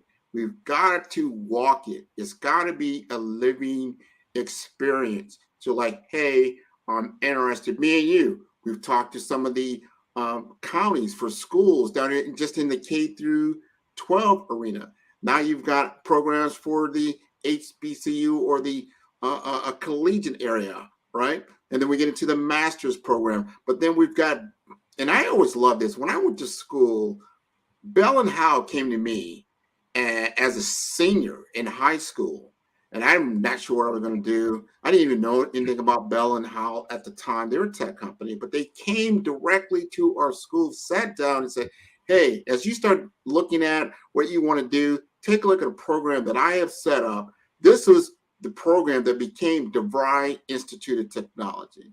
When I went, it was called the Missouri Institute of Technology. It was in Kansas City, Missouri, but I learned how to build computers. But because industry was involved, there was an alliance between industry and education and the community that gave me a path forward that was affordable. I got involved. Everybody, I think 4 or 5 of my students got involved that I was in high school with, and we all got careers in technology, even to this day. Now, that was back in the 80s.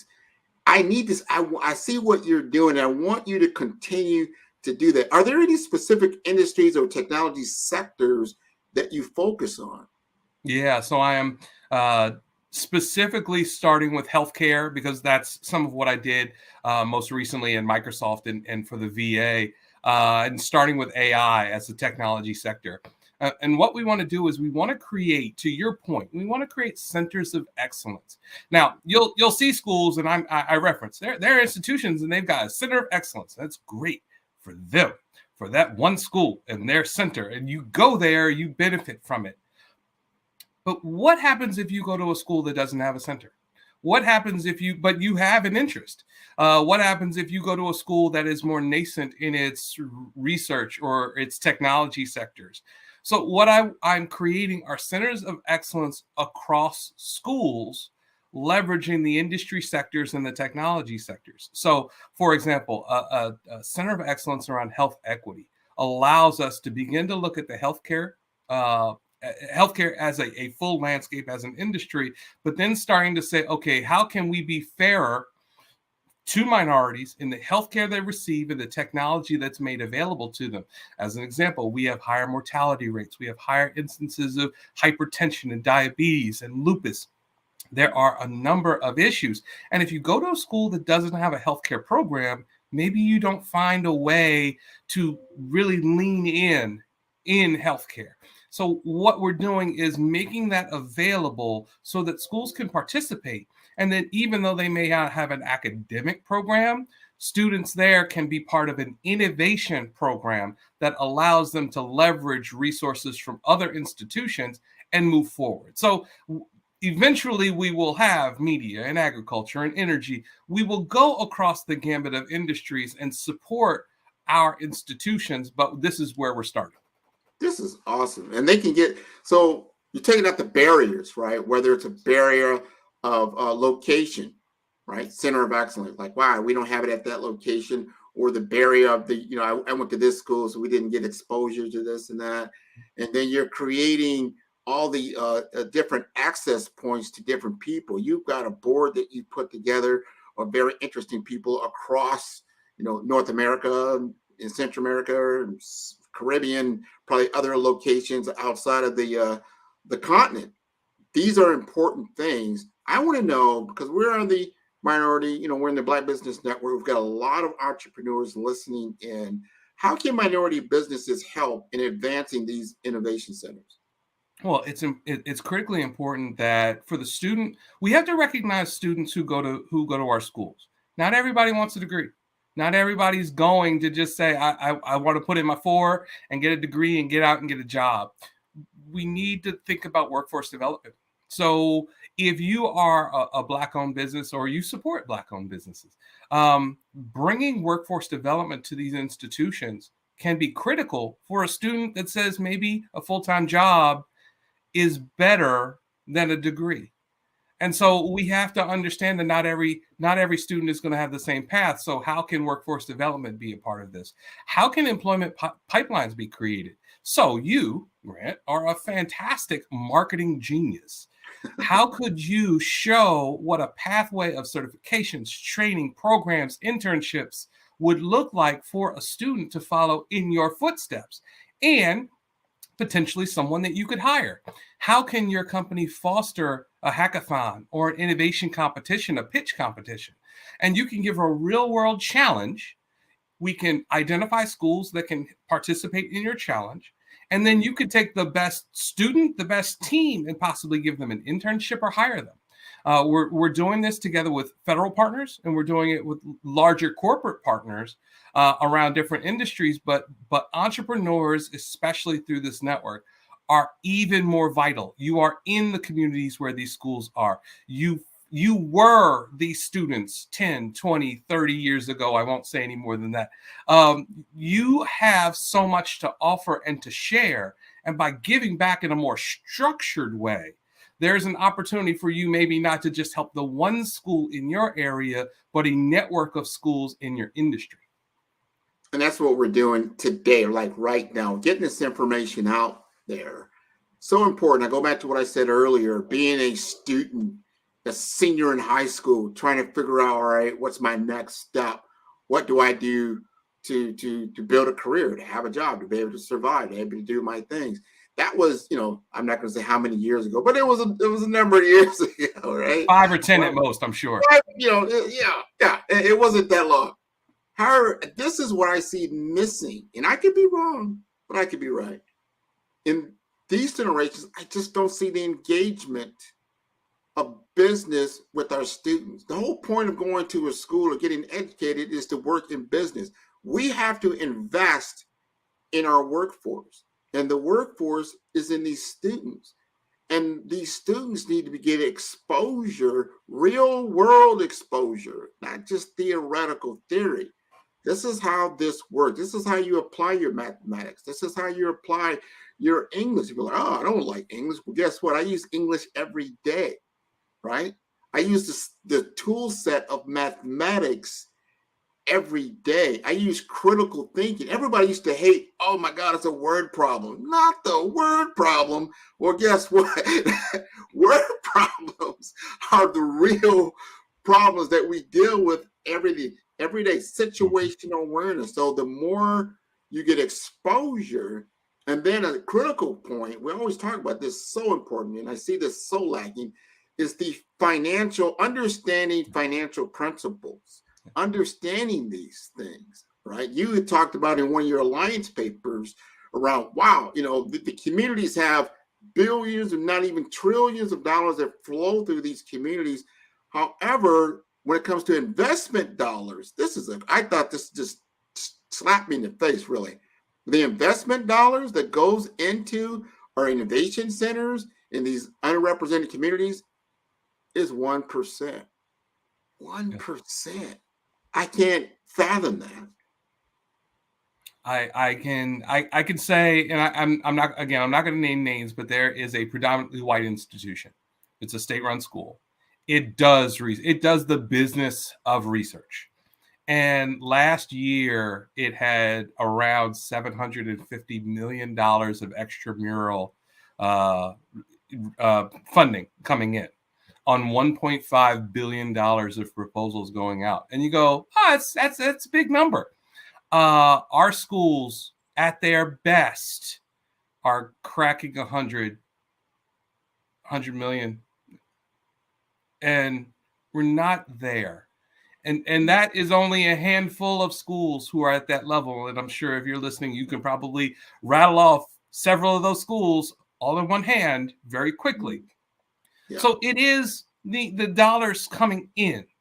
And we do need to understand how that looks. Real talk, the federal government funds about 5 to 7 PWIs annually out of the congressional budget to do research. They don't fund our schools. What happens is the federal dollars go to a department or an agency. That agency separates those dollars out by different divisions within the agency. And then they put out proposals across the different departments. And then they say, well, we couldn't find all of the people that we need. And so they dole out a little bit of money, and then they give the rest to PWIs. This is unfortunate, but corporations are doing the same thing. Corporations give marketing dollars to our schools. Not marketing, philanthropic dollars. They give out of their philanthropy budget, which is a one-time thing when they feel bad. And then they give the money, and then they feel better. But what we need is the operational dollars. We need it to come on an annual basis, and not just a big check where it's a photo op and look, we're taking a picture. These need to be investments into these pipelines around, say, automotive engineering, aerospace design, these types of programs. And then at your corporate level, how can these dollars be funneled in? And as we work together with the schools, we help them to transform so that they move in that direction, which then makes them more ready for additional dollars to come in.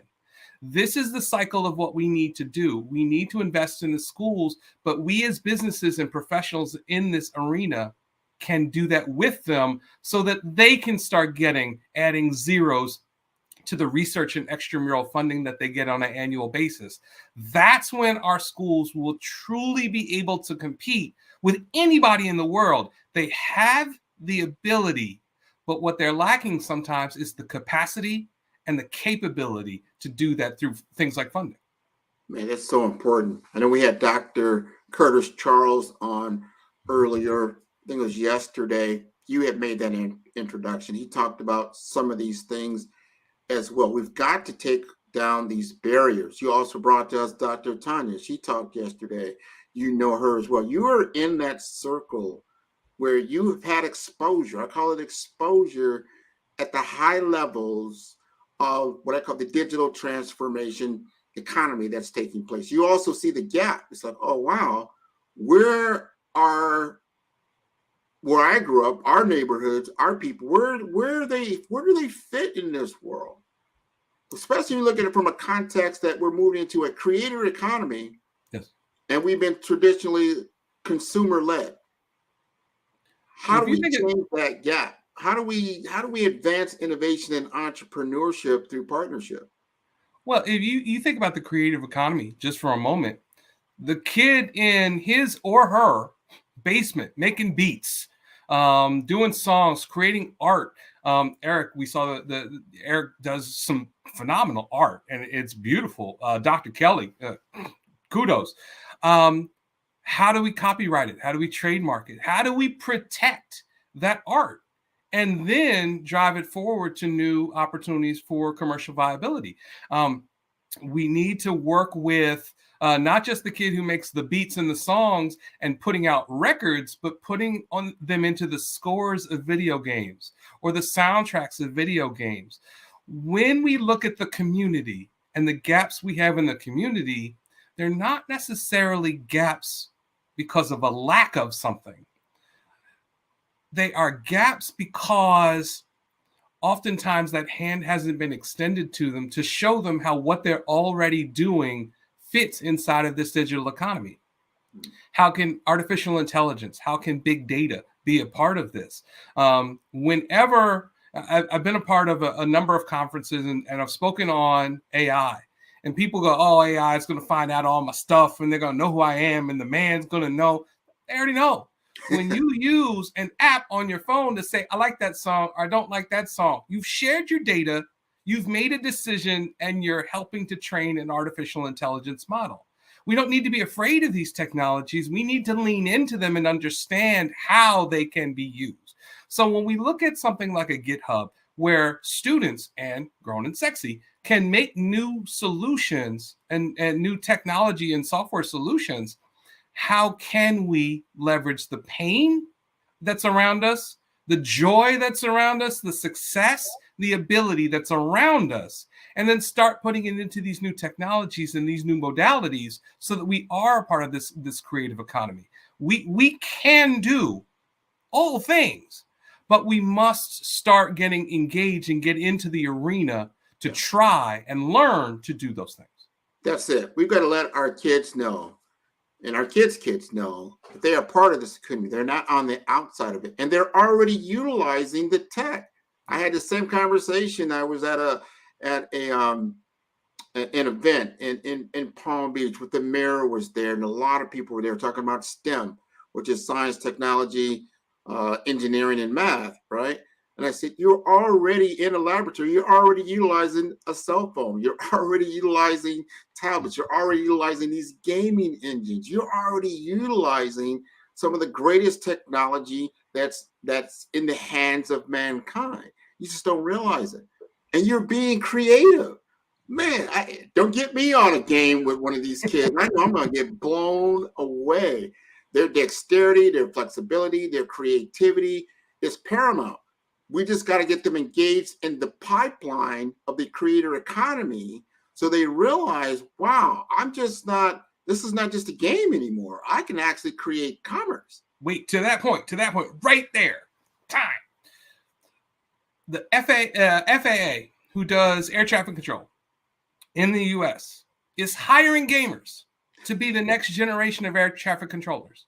Wow. They realize that gaming is a capability. It's not, when we were young, as we used tablets and stone to play video games of the past, and our parents would say, get out there and do something. No, video games today are cognitive, and they aid in the development of our students and our employees. And the air traffic controllers of the next generation will be gamers. So we need to be a part of this conversation. Thank you. Thank you so much, Damon. And thank you, Grant, for asking those powerful questions and getting those information for our listeners. That's been awesome. Thank you so much for sharing. Is there any information Damon would like to leave if someone wanted to reach out to you? Sure. You can reach out to me through my website, which is the clayhousegroup.com. That's ClayHousegroup.com. And you can also reach out to me personally, Damon, DAMON, at clayhousegroup.com. Thank you. And Merry Christmas and happy, wonderful seasons. Awesome. Thank you, guys. You have a great rest of your day. Thanks. Thank you.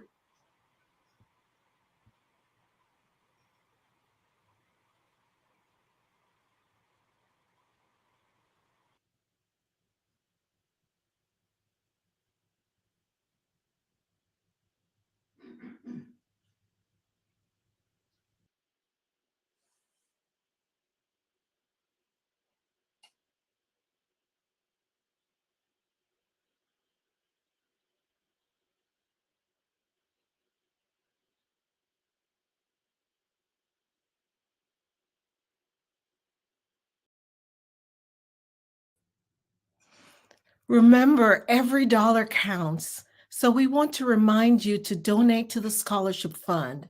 We want to thank our Black Business Expo USA sponsors for December 23.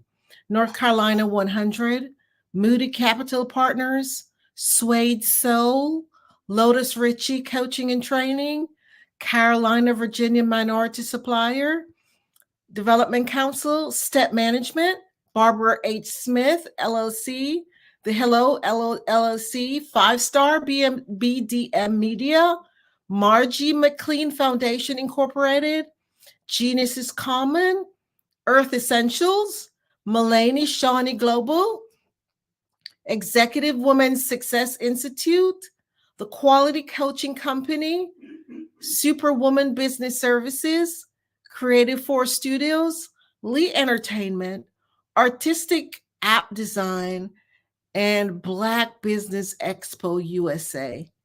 Genius is common, and I'll see you on the other side.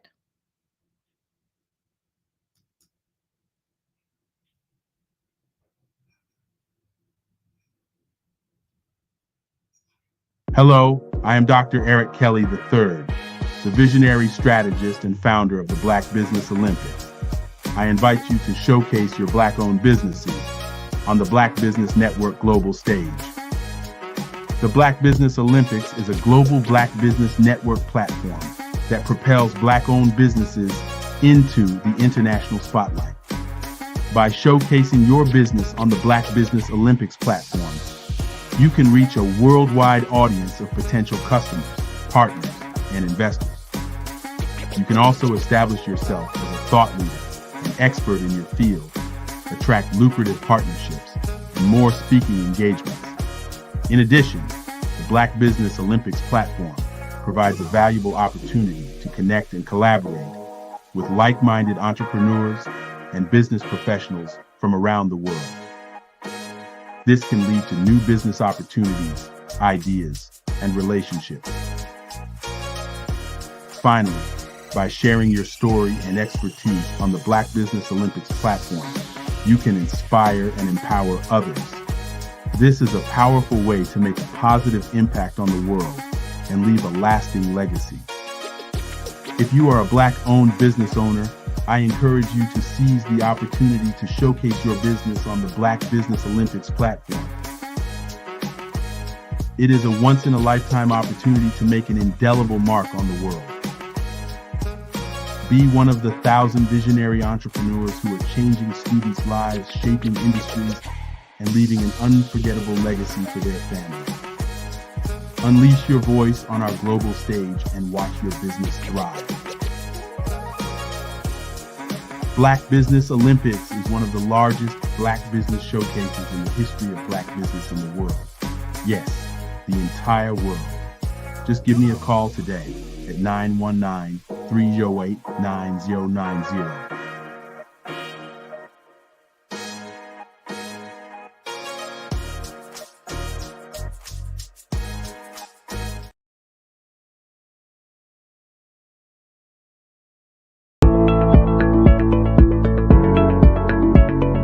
Prepare for what's coming and dominate in economic winter. Stand strong and thrive by showcasing your great products and services globally through the Black Business Network and Black Business Olympics. The Black Business Network has showcased over 2,000 companies with over $7 billion in sales each year. Over 10 million attendees have viewed the rebroadcast each month. Through the Black Business Olympics, unique styles of business training and mentoring are turning students into business owners and entrepreneurial warriors who will dominate in any economy. Gain the ultimate advantage of the Black Business Olympics, 7 days of unbelievable topics and speakers speaking around the globe. Donate your time and experience to provide expertise and scholarships to students worldwide and change the world. Now, more than ever, new insights, tools, strategies, and capabilities are needed. This is your chance for a major presentation to the world. Fill out the form and join the more than 2,000 speakers who have presented to over 200 countries. Join the Black Business Network streaming live into the Metaverse, STEM City, Black Multiverse Enterprises, Hulu, Amazon, YouTube, iHeartRadio, Apple, Facebook, LinkedIn, Pod TV, IBM TV, Spotify, and Google Podcasts. Sign up today. Spaces are limited, and we will see you there.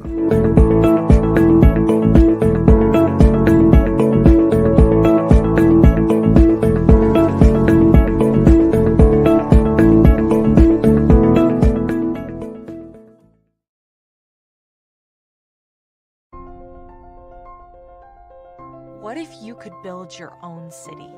A place where every child can find nurturing people to help them achieve their full potential. A place where every adult can access job training support. Where health education is abundant. Where social justice ruled the land.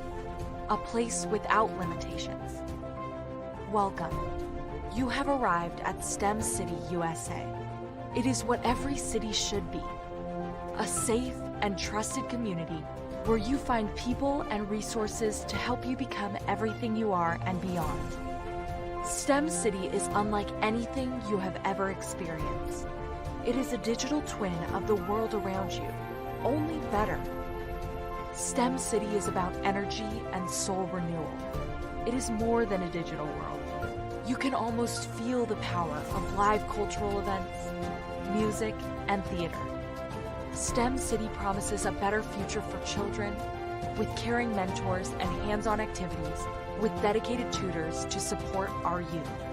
STEM City is your passport to a healthy lifestyle with weekly events addressing our community's many issues. STEM City is your financial well-being with helpful information on wealth management, career advancement, job training, and so much more. STEM City is the community you deserve. It is the city where your dreams can come true. STEM City USA. a place in the sky that is accessible to all who reach for the stars.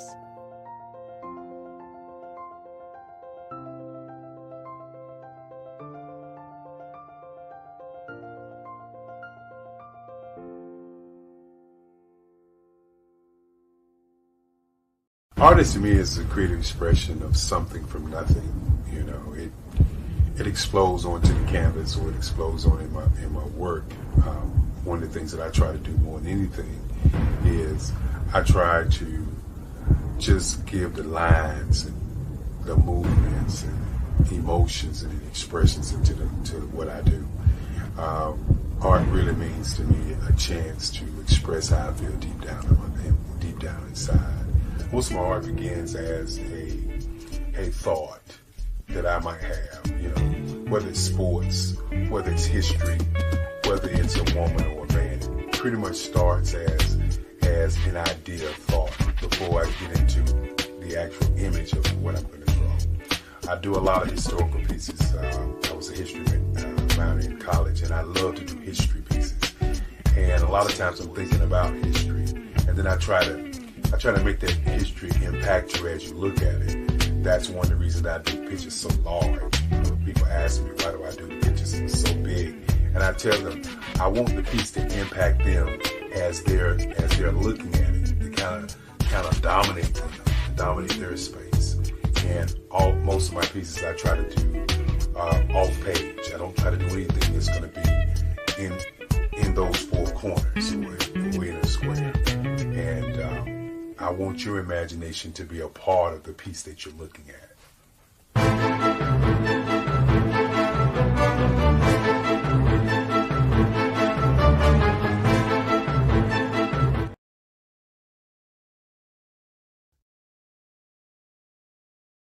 Follow the Brand TV broadcast host, Grant McGaw, as he visits with top executives and entrepreneurs to find out their secrets of success with their personal brand. Follow the Brand TV broadcast host as he focuses on brand development to build better relationships, bring value to your business, relationships, and career. You will enjoy listening to each episode that is tailored to speak to you directly. If you're looking for this type of clarity in terms of building your brand, you have tuned into the right station.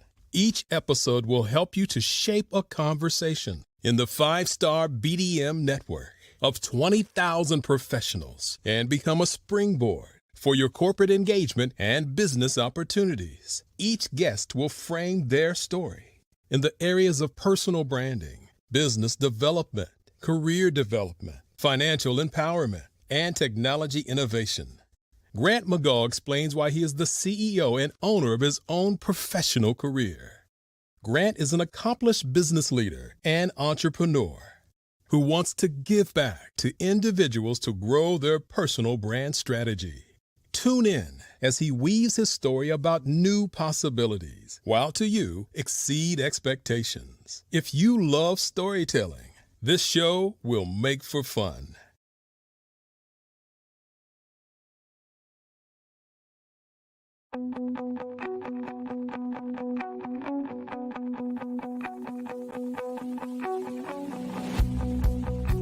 I am Black Business.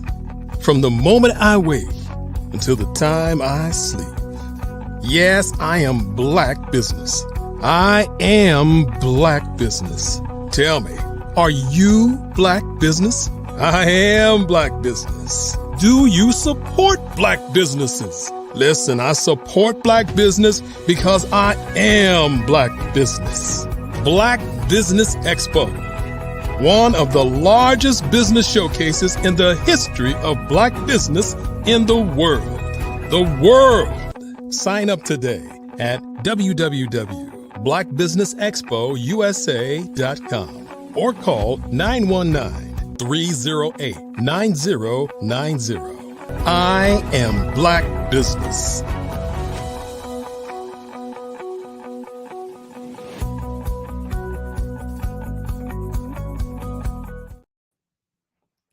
Good afternoon, business owners, entrepreneurs, thought leaders, and corporations. Welcome to the Black Business Network. My name is Angela Baptiste, coach, trainer, and speaker with Inspire. Today, I'm your moderator for this afternoon on the Black Business Network. The Black Business Network is a 24-hour business network showcasing Black businesses, business owners, entrepreneurs, and thought leaders worldwide. We have speakers from North Carolina, London, Singapore, Africa, Japan, and cities all over the United States. The Black Business Network is a global community sharing its business knowledge to empower, to inspire, and educate businesses about business. Our next speaker is Henry Ward. Henry Ward is the Chief Operating Officer with demonstrated experience leading high growth, high margin technology and services businesses on an international scale. He has a proven track record of successfully delivering sales, operational, and financial results in both domestic and global markets, consistently recognized for collaborative leadership and exceptional business acumen. I present to you Henry Ward.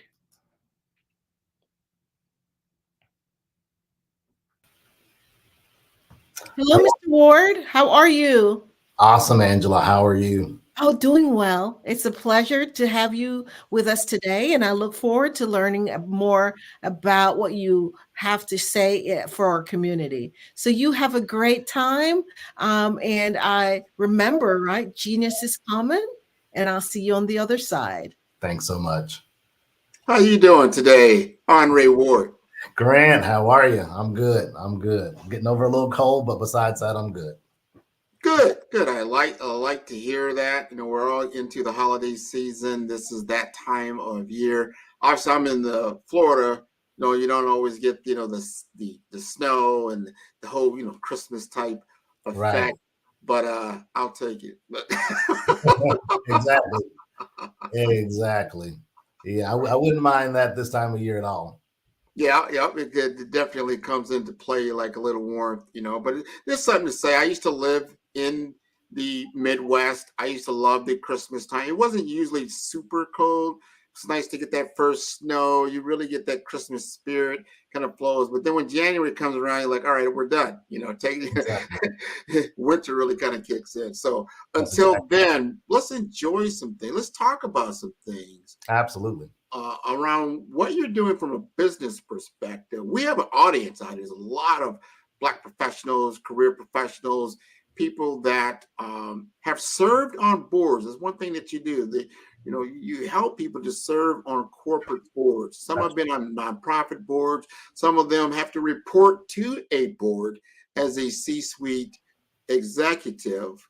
And there's that mystery or that curiosity. How do we get to that level of actually serving on some of these corporate boards of major corporations? Talk to us about that. Absolutely. Thanks so much. So Be Direct is the first US-based but African-based corporate board preparedness and board search company. Our focus really is taking Black executives at the vice president to C-suite level, as well as Black entrepreneurs, and taking them through an 8-month training program in which they learn kind of both corporate governance from an African perspective, as well as cultural dexterity. And they're also fitted with an executive coach, and I'll talk a little bit about each one of those later. But we also serve as an executive search firm. So as the cohort, and they meet in a cohort, as the cohort is going through this training process, we are also working on their behalf with venture capitalists and private companies, public companies, private equity firms to help place them. And the reality is that most corporate board work here in the United States really goes to the C-suite or one level below. And that's regardless of color. And it is all about the network. There are many organizations that provide corporate governance training. We support all of those from a U.S. perspective. But the reality is placement is about what network do you have, and are you able to parlay your relationships into board work? And so we kind of fill that gap for U.S. Black executives and Black entrepreneurs while we are working on their behalf while they're going through the training to actually help them from a placement perspective. And like you said earlier, many of us, including myself, are very familiar with the nonprofit boards. And I fully support all nonprofit organizations. Nonprofits do phenomenal work. The reality is that with most nonprofits, they want you to bring a check. They're not interested in necessarily paying you for your work. And so with corporate board work, as many people know, there is compensation involved. Usually that compensation is in the form of both cash compensation and in equity for that particular company. And we help Black executives navigate that part as well. That's interesting. And when I heard from you were saying, a lot of that is exposure. Here's the deal. Like, we go through training, and we can be in leadership training. We get to certain levels in an organization, get to that VP level, you start looking forward. Sometimes you're like, all right, I want to eyeball a C-suite position, whether you're a COO, CEO, or some type of position. But then there's that board work. Sometimes you think of it as philanthropic work, or just something beyond. But there's a lot there. Help us understand, what is the day in the life of a corporate board executive? Yeah. So are you speaking specifically from what do they do from a board perspective, or what do they do from their operations perspective? Maybe both. What are those things that really the big questions that you get from a lot of your audience? Great question. So a couple of things. One, usually there are standing committees, and this is kind of from an international perspective. There are usually standing committees for most corporate boards. There's an audit committee, there is the compensation committee, and there is the nominating committee. Under the audit committee, there are other also kind of corporate governance things, and I'll kind of talk about each one of those. So the board usually will meet on a quarterly basis, in person many times. Our program is set up where we are positioning these U.S. board members to be able to meet virtually and come in once a year for the annual meetings. But each one of the committees have their own committee work that they do. From an audit committee perspective, they work with the CFO and the other parts of the organization to help, audit the books of the company. The nominating committee actually is important because its role is to vet out and nominate the next board directors that will come on board. The operating executives give much attention to the compensation committee because the compensation committee is the one that actually sets the compensation for the C-suite and the rest of the executive team. So obviously, if you are an operating executive, if you're a C-suite executive or one level below, you really want to make sure that you're in good favor with the compensation committee because they're the ones that are setting your paycheck. So those are kind of the standing committees of the board, and those committees have their own committee work that they do throughout the year. And then on a quarterly basis, the entire board gets together for quarterly board meetings, in which usually there's a presentation deck that is presented to the board in terms of how the company is running, what the financial projections are, for the next quarter, how they did for the prior quarter from a financial perspective. And all of that is the role of the audit committee to make sure that all of those things are done well and in order. And what's really interesting is a lot of attention comes to the audit committee really because of Sarbanes-Oxley, what's known in the industry as SOX. big S, small O, small X, SOX.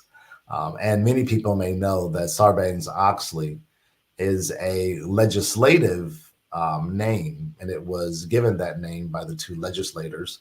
Sarbanes was one legislator, and Oxley was the other operator. And it came out of the Enron fiasco.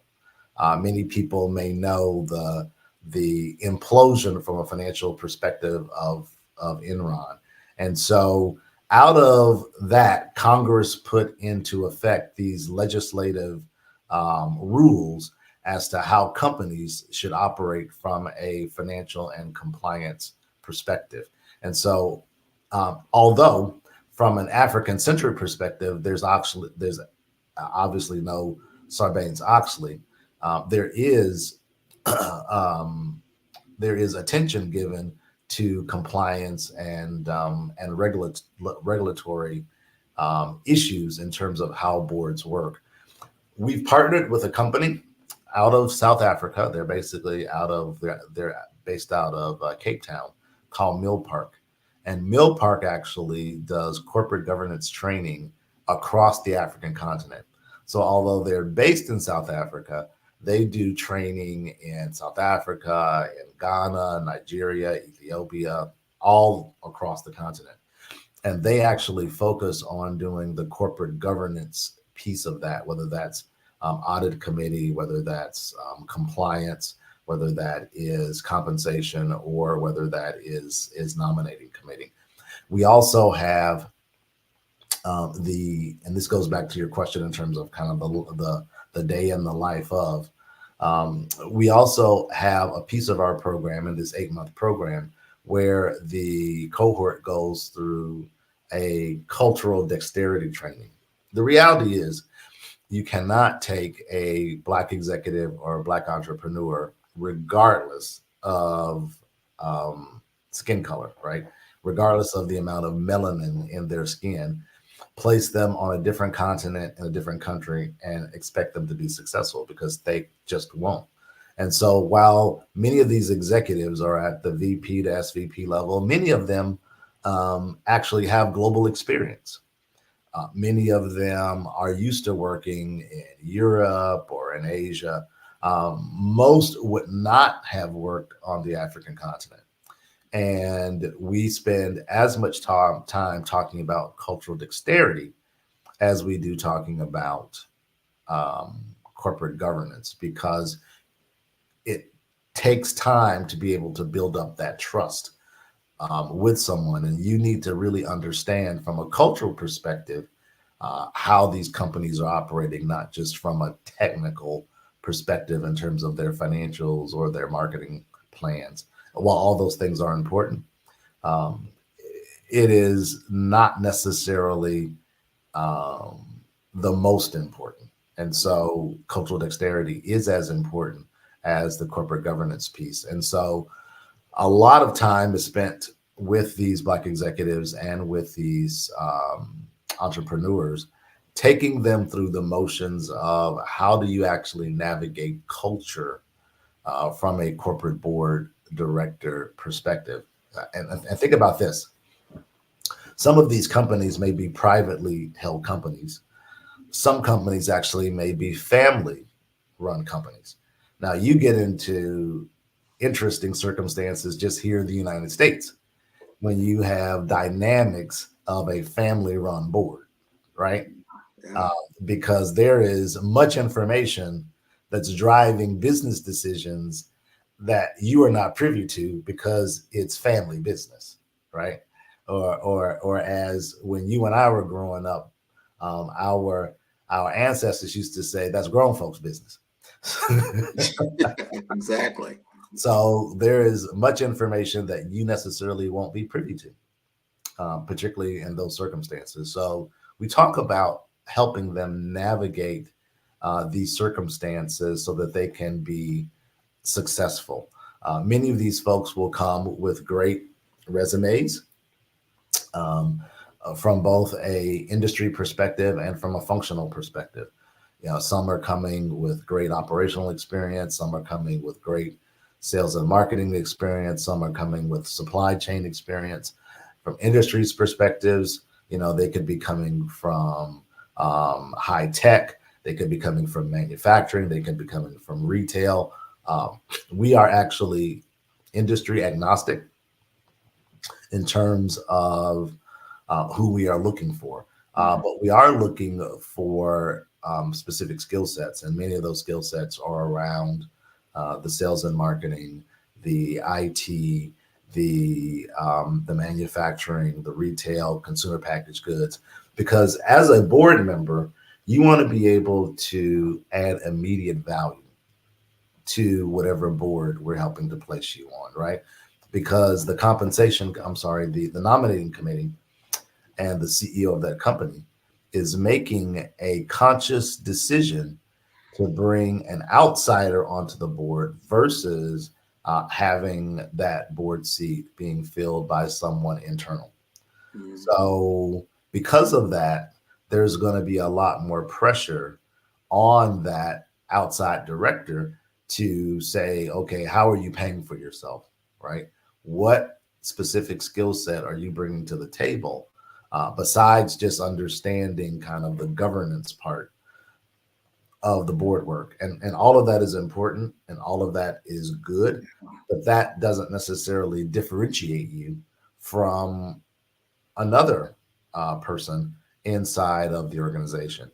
The other thing that many of these CEOs are looking for, and we don't necessarily talk about this a lot here in the United States, but another thing these CEOs are actually looking for is diversity of thought. So in the United States, we talk about different diversity, diversity, equity, and inclusion, DEI. And we usually talk about that in terms of race and gender. What we're looking for is diversity of thought. So if you bring someone from the United States onto a board, say in Ghana, or onto a board, say in Kenya, you're going to, by kind of definition, these are primarily Black-run companies, and we are specifically focused on Black executives. And so the diversity issue is not, from a color perspective, is not one that we are focused on tackling, but we are focused on tackling diversity of thought. What additional skill sets are you bringing to the table around your functional expertise? Whether that's finance or marketing or supply chain, what specific skill set are you bringing to the table around your industry experience? Whether that is technology or consumer packaged goods or retail. So those are the types of diversity functions that we are really focused on to help these companies. Because again, like I said, these guys are looking for whoever they bring on to add value immediately, right? And so, and because of the fact that they're making a conscious decision to go outside, they are actually looking for what value are you adding to this company that will help us in specific places. I agree. And I would also add to that, I would figure if I'm a corporate board, or I'm running a corporation on the African continent, and I'm looking for US, possibly somebody from the US to join our team, they got to bring their relationships. I would be wondering, like, wow, are we expanding our operations into the US and vice versa, that type of thing? And then because of that relationship, you become our brand ambassador. That's right. So to speak, for what we're looking to accomplish. So if I'm going to invest in you, you're going to invest in us, and there's a mutual arrangement or a mutual understanding of that. And I would hope. Now, are you looking for potential board members that are already have board experience at Fortune 500 companies? Or are you looking for, I know you already mentioned nonprofit, but they could be private companies as well. And I think I know there's different governance, whether you are a publicly traded company or a private company. And then does that, and you said you have an executive search firm, does that limit you? It's like, wow, we really are looking at a handful of people, or do you have a nice pool of people in which you can source from? Yeah. What's really great about Be Direct and our program is that we actually are looking for folks who have board experience and who have no board experience. We're looking for folks who are both corporate executives and who are entrepreneurs who are seeking to expand their own corporate governance. And so for us, it's kind of all of the above, which is great because it obviously opens up that aperture, it opens up that lens for us to be able to pull in more folks into the organization. And so knowing that even for those who have U.S. corporate board experience, and we will have many people that will come to us and say, well, I'm already sitting on a corporate board right now. And so can I just kind of skip the corporate board piece for Be Direct and just kind of go to the cultural dexterity training and hop on a board?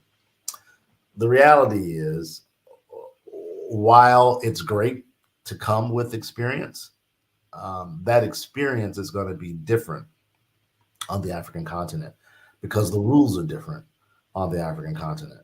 On the African continent, there is something called King 4, and it's Roman numeral 4. Yeah. And it's 4 because it's kind of the fourth generation of these kind of best practices around corporate governance. And it was originally created and started by a retired South African Supreme Court justice who, as Nelson Mandela was ascending to the presidency in South Africa, he was trying to figure out best practices around corporate governance. And how do you make South Africa more of an open society regarding corporate governance? And how do you take best practices from the US, from the UK, from other countries, and put them together in a corporate governance perspective? And so while someone in the US may say to us, well, I already sit on a board in the US, so I don't really need corporate board training. Not necessarily true, because although 80 to 85% of corporate governance is the same from an international perspective, that 15 to 20% does make a difference. And that's why we've partnered with this company to teach corporate board governance from an African-centric perspective and not just from a U.S. perspective. And I'm glad you brought that up because you're talking about some of the differences. King 4, I'm not familiar with that. Others may be. A lot of my audience that I'm connected with, and I'm connected with a lot of people, especially in healthcare, information technology. Yeah. A lot of on the healthcare side, they are already C-suite executives, and pretty large, substantial hospital systems across the U.S. Is there interest in what you're doing, what you're seeing on the African continent? Wow, I'd like to see expertise how you're doing things in the U.S. that can extend from a healthcare perspective in your area. Absolutely. Prior to me joining Be Direct, I actually had a fairly extensive background in healthcare IT, in healthcare tech, both on the clinical side and on the revenue cycle side.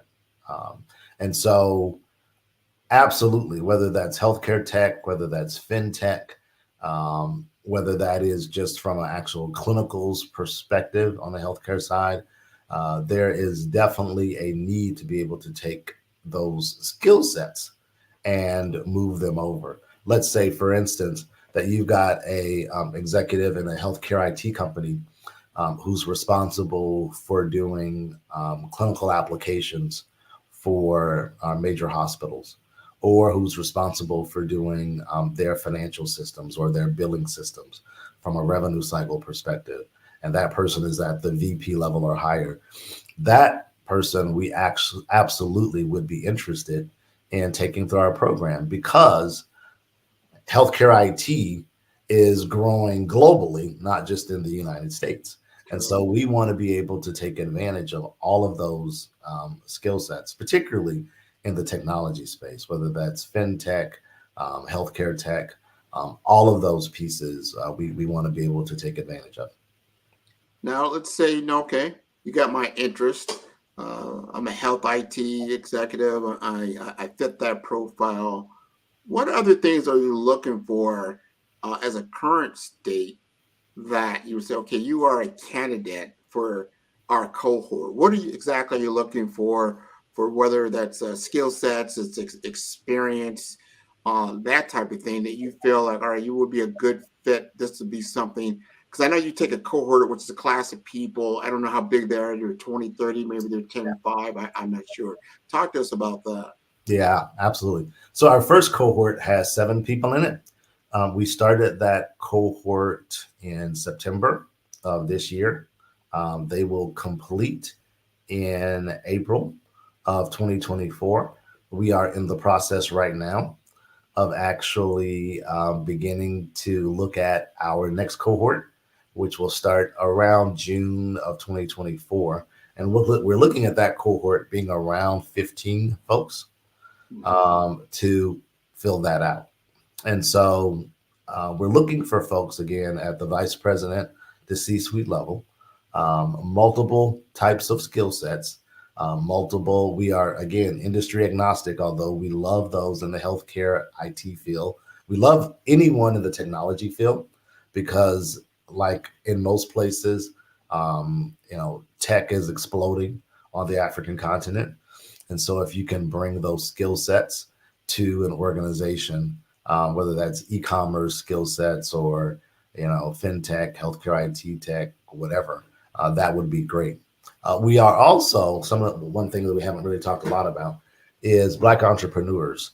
And we're mainly looking for Black entrepreneurs who are currently running multi-million-dollar corporations, because we want to be able to place them on boards that would be multi-million-dollar US corporations, right?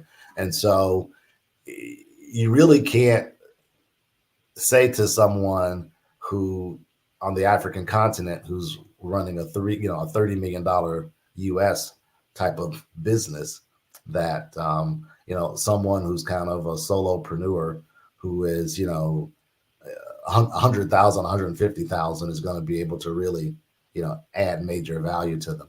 So for Black entrepreneurs, we're looking at entrepreneurs who are currently running multi-million-dollar US businesses, and it could be domestic or global, in order to add value to a corporate board there. Now, there are folks who, some of them may come with nonprofit board experience, and that's great. It's great to have that background in terms of governance, in terms of meeting governance. We will teach you the corporate governance piece. So, that's great. Whatever experience that you have or don't have is perfect for us. What we have found from a market research perspective is many of the Black executives who are currently on boards in the United States are C-suite or one level below. And it really is a closed club. And the first question in the United States that you get asked when you are seeking board work is, what boards do you currently sit on, right? Yeah. So it's almost like getting your first job. You can't get a job without having experience, and you can't get experience without having a job.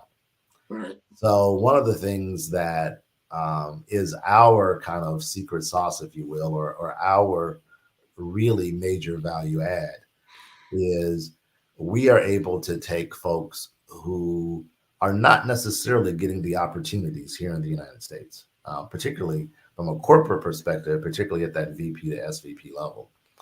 And we're able to take them through this training and position them for board work on the African continent, such that once they have that, 2-3 years of experience on an international scale, they can then come back to the United States and actually be able to get on US boards because now they're coming with experience. Ah, man, that's valuable, man. I like where you're going with that. I like where that's seen, because that's usually the problem here in the US. You just stated it. You don't have the prior experience. Where can you get the experience? I want to ask you about time commitment. Yeah. Because somebody's running a multi-million-dollar company here and they want to be on a board. That's right. On the African continent. How much time do you really need to focus? And you said sometimes you got to think about that. Even if you get on a board over there, then you got to serve for a amount of time. And I don't know if that's all virtual. You got to be on prem as well. Yeah. Give us an idea about that. Yeah. So the way that we're positioning these executives, because they are obviously US based, when we are working with companies on the African continent, we're positioning them such that most of their work will be virtual. Most of the meetings, and one of the few good things that came out of COVID was being able to do platforms like this where you could do virtual meetings, right? The focus of virtual meetings has exploded based on the fact that during COVID, we couldn't meet in person. Right. So what we are positioning these Black executives with their companies on the African continent is they will meet with their committees on a virtual basis. They will do the quarterly meetings on a virtual basis and be in person at least once a year for the annual meeting. Okay. Now, there is, to your point earlier, there is a time commitment, because whether you're on the nominating committee or whether you're on the compensation committee or whether you're on the audit committee, there is time associated with each one of those. Now, the biggest time commitment would be the audit committee, because that's the committee that's responsible for really looking at the financials on a quarterly basis or however often they meet, to make sure that things are in line from a financial and a compliance perspective. The nominating committee usually is focused on an ad hoc basis. Who do we want to bring on from a new board member perspective, right? The compensation committee usually is focused on a once per year focus, because of the fact now they may meet quarterly as a committee, but their big job is looking at what's the compensation going to be for the executive leadership team for the ensuing year. So there are time commitments, which is why you may get people that sit on 2 or 3 boards, but they also have to understand, particularly if they have a day job, that there is commitments in terms of time commitments for that, in terms of doing their committee work. Excuse me. The other thing that I will say is that the smaller the company, usually the more the executive team will be looking at the board member, not just working from a board perspective, but also from a mentoring perspective. Particularly when you're looking at these small to mid-sized companies, much of the executive operating committee is looking to the board to help mentor some of the executive leadership team in terms of helping them, let's say, navigate into US markets, or if they're bringing specific skill sets around technology or around sales and marketing, helping them navigate that as well. That's all interesting, and because it's work, but if you're getting paid for the work, it's worth your time. Exactly. Yeah. That's gotta be it. Are you, when it comes to getting cohorts or people interested in your program, because you've been doing this now for, I guess, a couple of years. I know you've really got to go. First, before I even answer that question, tell us about your founder. I saw some of the work that he's done. you seem to be really, really involved in what he's doing. And so talk to us a little bit about the culture of Be Direct. Absolutely. So Larry Yon, Y-O-N, Larry Yon, who is our founder, likes to say that Be Direct is getting all of the benefit of the failures that he had with his prior businesses on the African continent. So Larry has actually been doing work on the African continent now for close to 20 years. In addition to Be Direct, Larry also runs a cybersecurity company. And he also runs a call center company whose operations are based out of South Africa. In addition to that, Larry works very closely with the U.S. Department of Commerce and also with South African and Ghanaian and other African country governments to help bridge the gap between U.S. commerce and commerce on the African continent. And so he is very adept in terms of navigating culture. And he talks about the fact that that wasn't always the case. You know, he wishes he had a program like Be Direct when he first started out, because he made a lot of mistakes in terms of not understanding how culture plays such a major part. You know, whether we like to think about this or not, we in the United States are Western thinking. Yeah. We may not like that terminology as African Americans or Black folks, but we are. We have been brought up in a Western culture, and we are Western thinking. And in terms of business, Western culture is all about, okay, let's move past the pleasantries and let's get to business, right? You know, time is money, and I really don't have a lot of time, and I'm trying to make a lot of money. So, you know, let's get to business. In other cultures, that's not very true. Doing business on the African continent is more akin to doing business in Asia, whether that's Japan or in China, where you spend a lot of time building relationships first before they actually want to talk business with you. And so Larry actually brings all of that experience to the table in terms of understanding how do you navigate culture. And it is because of his relationships with companies on the African continent, because of his relationships through the U.S. Department of Commerce, because of his relationships with senior leadership in government in South Africa and Ghana and Kenya, that we're actually able to be successful in terms of the placement piece of this puzzle. Because if you didn't have that relationship, and it's not unlike here in the United States where placement is about relationship, that's not uncommon on the African continent as well. And so it's because Larry Yon, our founder, has those relationships. We're actually able to be successful in terms of helping people not just navigate culture, but also helping them to get in front of folks who are major decision makers. And you got to be a part of that whole pie yourself. Relationships are so key. Experience is so key. And he must have looked out and just saw, like, here's a gap, here's an opportunity. I like his breadth as far as being in cybersecurity. I would say I'm in tech, so that makes a big deal. You know, that resonates with me. Contact center, call centers, that gives you a lot of connectivity, a lot of connections with a lot of different groups. That's right. And his government relationships that he's got, you know, all of those are important. Now, your team in the U.S., where you sit, are there, a number of people on the Be Direct team that also brings another avenue of skill sets to the table?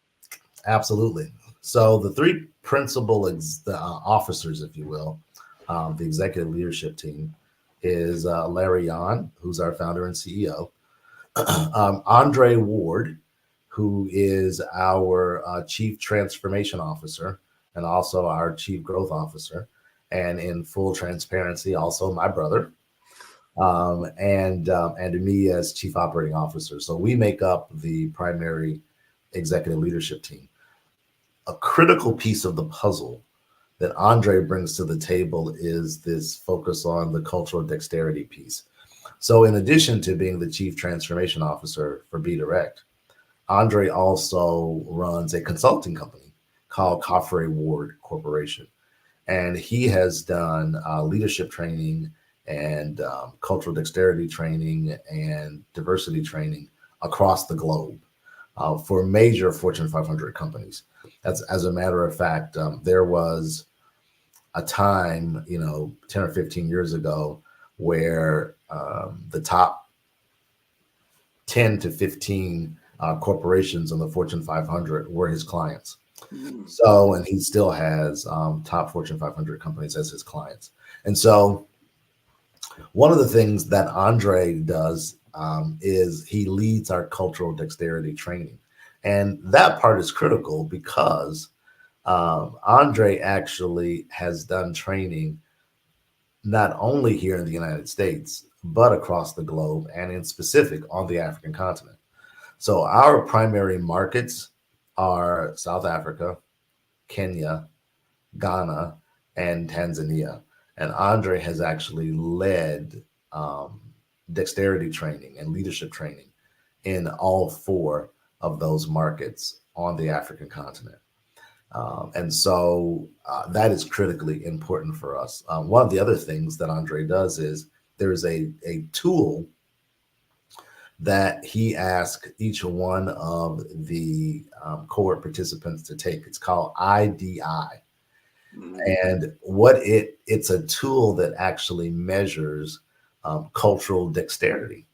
So the person does a self-assessment of how they think they are from a cultural dexterity perspective.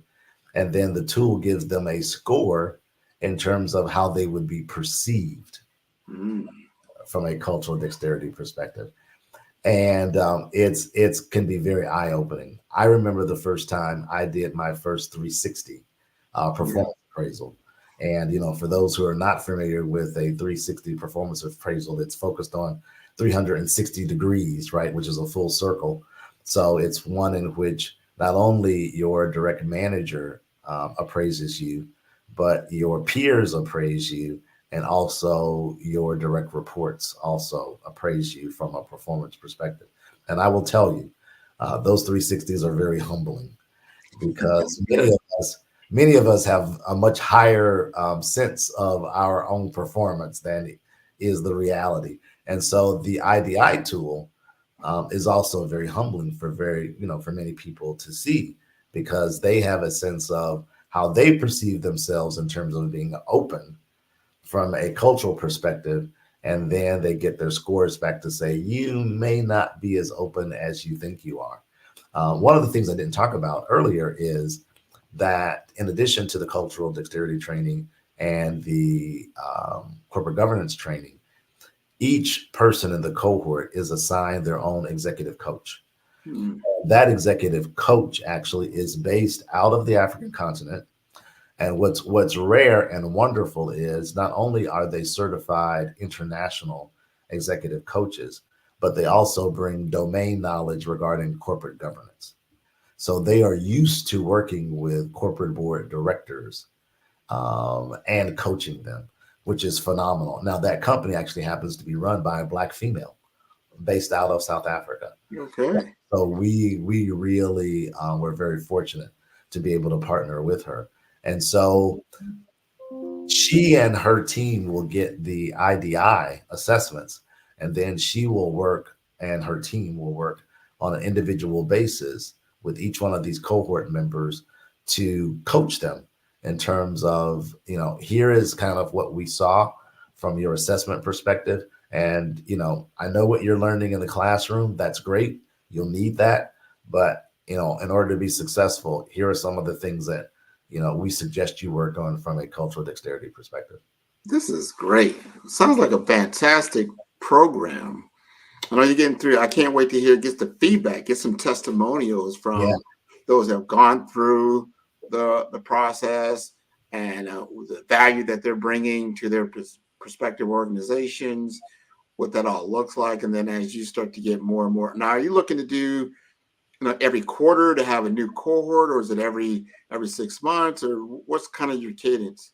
So the goal for us is to run at least 2 to 3 cohorts per year.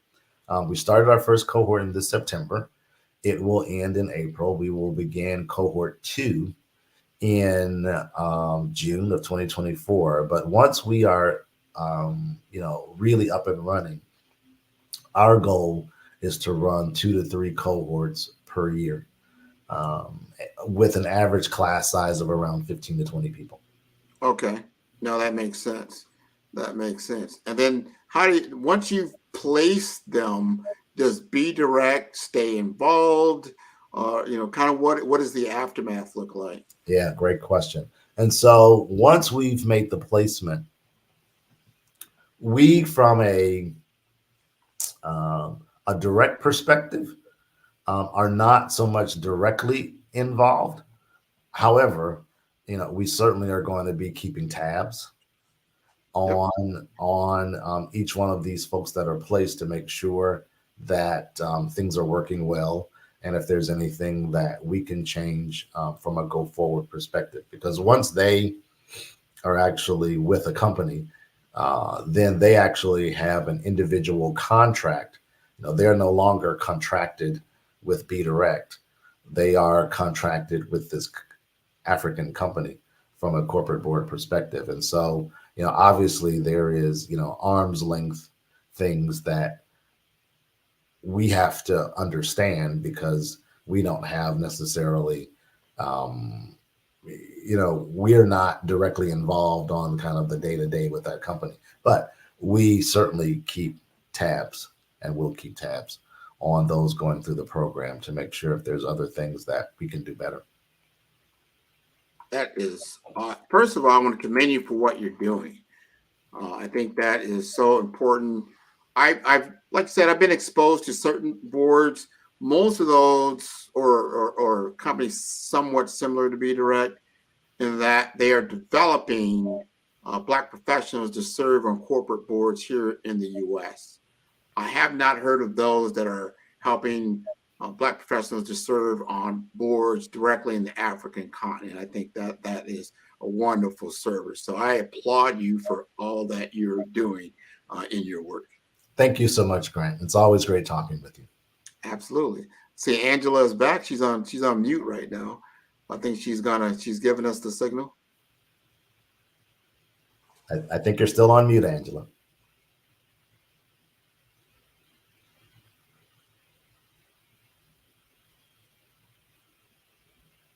Oh, she's still there. I don't know. She can't take herself out. Oh, there she is. My mouse was just acting up. It would not take me back over to that next screen.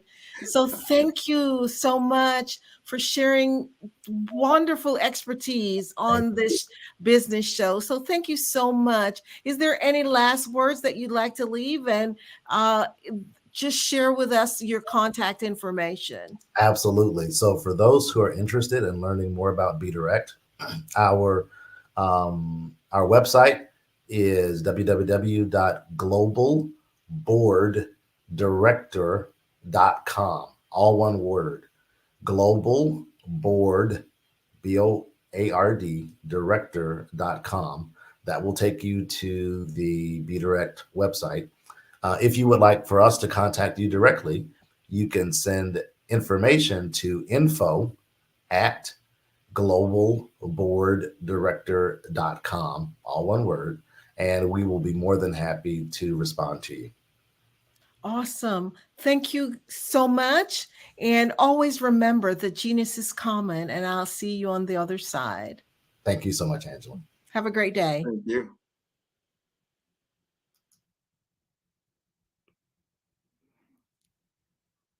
So I wanted to go ahead and promote the scholarship about the Black Business Expo's mission is to raise funds for high school seniors going to college or K through 12 entrepreneurs. This expo is a fundraiser for students. you may go to www.blackbusinessexpousa.com to donate to the scholarship fund or use the Cash App. The Cash App link, it's $BBX USA. Our goal is to give laptops and up to $5,000 to 10 students. Students can register online at the www.blackbusinessexpousa.com. Remember, every dollar counts. So we want to remind you to donate to the scholarship fund. We would like to thank the Black Business Expo USA sponsors for this month, December 2023. NC 100, Moody Capital Partners, Suede Soul, Lotus Ritchie Coaching and Training, Carolina, Virginia Minority Supplier Development Council, Step Management, Barbara H. Smith, LLC, the Hello LLC, 5-Star BDM Media, Margie McLean Foundation Incorporated, Genius is Common, Earth Essentials, Mulaney Shawnee Global, Executive Women's Success Institute, The Quality Coaching Company, Superwoman Business Services, Creative 4 Studios, Lee Entertainment, Artistic App Design, and of course, the Black Business Expo USA. Thank you so much for sponsoring the Black Business Expo. Remember, genius is common, and I'll see you on the other side. Did you know that approximately 333.34 million businesses exist today, according to a report from 2021? And you may be one of those businesses, or maybe you're not in the business market yet, but you're aspiring to be a business owner. Well, guess what? You're in the right place at the right time. Because let's face it, everything is about timing and opportunity. Hi, my name is Dr. Lotus Richey, and I'm the CEO and founder of the Lotus Richey Coaching and Consulting LLC, along with the Lotus Richey Ignite Show. 15 minutes of success with Dr. Lotus Richey, as well as books to boom your business and bring who you are. And today, I want to bring this amazing message to you about the Black Business Network and the Black Business Olympics. See, the Black Business Network and the Black Business Olympics is designed to help people just like you, that's right, that look like me, to take their business to the next level. Not just in your front yard or your backyard, but globally. The Black Business Network and Black Business Olympics is designed not to just help you survive, but to help you thrive. So join us today as we come together with businesses all around the world to support our students, our children, our young teens, our young entrepreneurs. What we do is we come together to help raise funds for students who are aspiring to be business entrepreneurs, who are aspiring and who are thriving in college. We endow them with a wonderful opportunity to gain scholarship of either a laptop or several thousands of dollars. And we invite you to help be a contributor to this amazing opportunity to help someone that looks just like you. So join us today at our website and let us connect with you and help you ignite and take flight in every area of your life on the Black Business Network and the Black Business Olympics. I'll see you on the other side.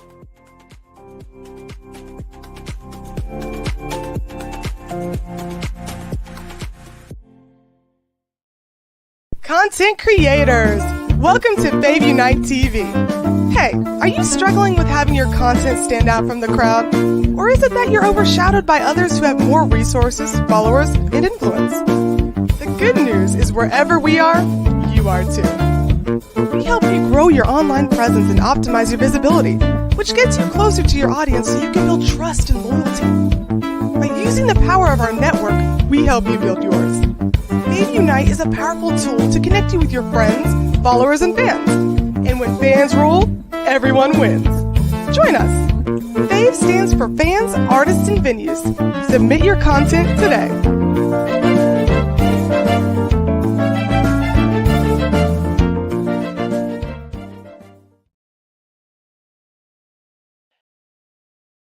I'd like you to imagine with me, if you will, opening an app where you can collaborate with like-minded individuals from around the world, get inspiration and in-app tools to launch and grow your business, as well as share your knowledge and earn compensation, all in one app. Well, the name of that app is Truso, short for Truly Social. Hi, I'm Matthew Newman, the founder and CEO of Truso, a new concept in social media. Truso is designed from the ground up to be a platform that's both social and empowering for all its users. How exactly do we do that? I'm glad you asked. First, Truso brings the world together via video. Psychologists assert that video provides a significantly more effective connection than audio only. When you enter a community on Truso, you're face to face. Second, on Truso, you don't have to have 1 million followers to monetize. Our business model allows all hosts and moderators to monetize, no matter the size of your following, by 1, producing fee-based content, and 2, inviting others to join the platform as subscribers. Even more, Truso has an in-app resource library with over 100 free resources, forms, and documents to help you build your brand and grow your business. Third, Truso is inclusive. The deaf and hard of hearing communities make up 360 million people worldwide. Unlike audio-only apps, Truso embraces its community, providing a networking platform that allows them to participate via video and closed captioning. We even have a deaf and hard of hearing foundation in the works as well. Fourth, Truso is both social and safe. We refer to Truso as a virtual extension of the beauty shop, barbershop, and brainchild of the community. A place where there's laughter, along with wisdom, growth-oriented conversation, and genuine connections in a safe space. Truso even has proprietary security to ensure we maintain a safe environment for everyone. Where are we at now? Truso is live, y'all. We've launched in beta and we're acquiring users daily. We have an incredible development and marketing team, plus amazing celebrity influencers at the table, helping us spread the word around the globe, beginning within the African diaspora and beyond by creating a safe space for growth, connection, and collaboration. We're truly excited about Truso. We've created something special for which there is a global market. And we invite you to embark on this journey with us as a shareholder. The future for Truso is truly bright. Join us and let's go there together.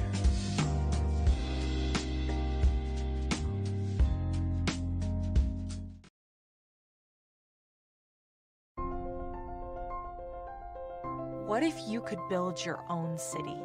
A place where every child can find nurturing people to help them achieve their full potential. A place where every adult can access job training support.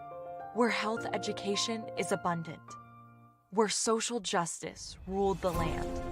A place without limitations. Welcome. You have arrived at STEM City USA. It is what every city should be. A safe and trusted community where you find people and resources to help you become everything you are and beyond. STEM City is unlike anything you have ever experienced. It is a digital twin of the world around you, only better. STEM City is about energy and soul renewal. It is more than a digital world. You can almost feel the power of live cultural events, music, and theater. STEM City promises a better future for children with caring mentors and hands-on activities with dedicated tutors to support our youth. STEM City is your passport to a healthy lifestyle with weekly events addressing our community's many issues. STEM City is your financial well-being with helpful information on wealth management, career advancement, job training, and so much more. STEM City is the community you deserve. It is the city where your dreams can come true. STEM City USA, a place in the sky that is accessible to all who reach for the stars.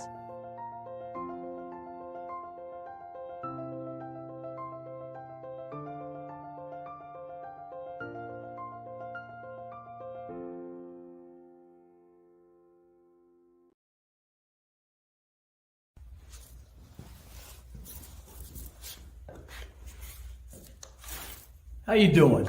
I'm Rodney Allen Rippey. Yeah, the child actor. Well, now, leading man. Some of you might remember back in the day, the Harlem Globetrotters popcorn machine. Remember that? Well, it was a Saturday morning special that would come on, and I was there with Geese and Tex and Meadowlark Lemon. Remember the show? Well, I had a great time. And I have to say a huge, huge thank you to all my fans out there. Thank you for all the years of support. I went on from the entertainment industry. I started getting into producing and directing. And now, hey, here I am. I'm a studio executive here in Burbank, California at 2526 Studios. I have to say, it's been pretty good, but the best is yet to come. Please stay encouraged. Keep reaching for your dreams and never forget that genius is common. Remember that. Genius is common. No matter what anyone says to you, no matter how tough the road may get, keep striving. Keep reaching for your dreams. And always know that you are worth it. Everything that you put into yourself, everything good that you pour into your life, you are worth it. And when the times get tough, when things don't go exactly right, it's okay. Dust your shoulders off. Stand up strong. And remember, genius is common.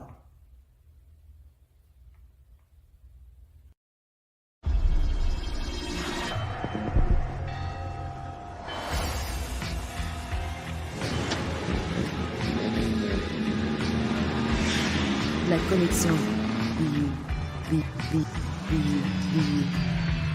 La connexion BU.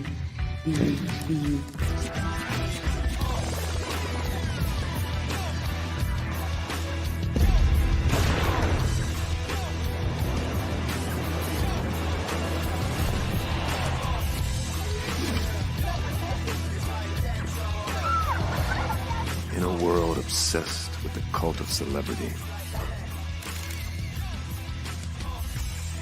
I challenge you not to aspire to anyone else's greatness, but instead strive to reveal and ignite the greatness within you.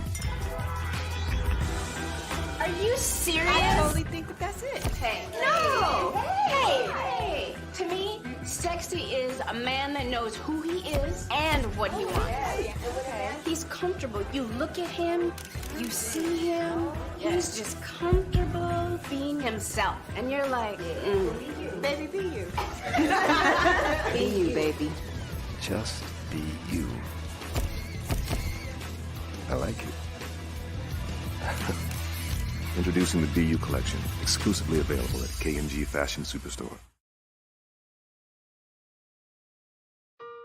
Hello, this is Israel, and I am CEO of Daydreams Interactive and author of Princess Planet. So, genius is common, and as a kid, I loved to daydream. Even as an adult, I loved to daydream. And when my daughter became 6 and loved princess characters, but we just could not find the diversity that showed her, we created our own characters. So, for instance, you have Princess Nulu right here. Princess Nulu is from Uganda, and her genius is that she loves to take care of animals. She can actually even listen and hear what they say. And then we have Princess Isabella right here. Princess Isabella, she's from Cuba, and her genius is biochemistry. One day she hopes to eliminate disease. Then we have Princess Nia right here, And Princess Nia is based off of my daughter. And she is what she wants to be, the greatest dancer alive. So that's her genius. So what's your genius? My genius is my imagination. Genius is common.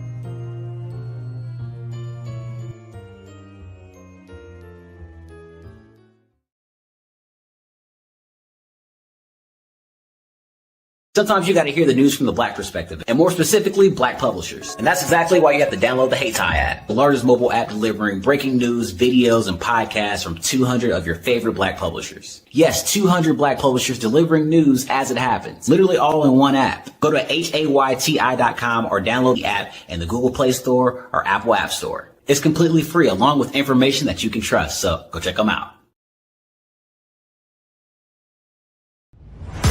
Social media is evolving. It's more vibrant, more colorful, more energetic, and so are you. It's not just photos anymore. It's video, it's audio, it's subscriptions. And now there's Fanbase, a new monetized social network. Fanbase delivers the complete native app experience with full content monetization for every user. No algorithms that shadow ban your engagement or growth, and no ads. Follow anyone for free and subscribe directly to your favorite creators for $4.99 a month. Plus, show some love by tipping on any post. Also, make a Fanbase page and monetize your content the same way. Finally, connect with your followers by posting the amazing content you already create. And now, get paid for it. It's time to energize and monetize, because everyone's a fan of something and everyone has a fan base.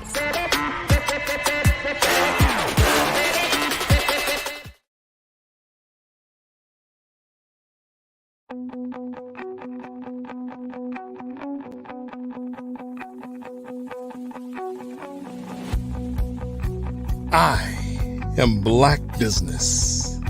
From the moment I wake until the time I sleep. Yes, I am Black Business. I am Black Business.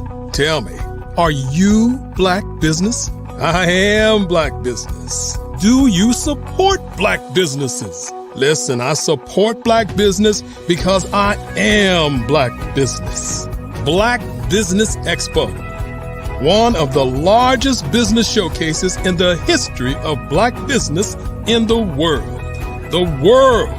Sign up today at www.blackbusinessexpousa.com or call 919-308-9090. I am Black Business.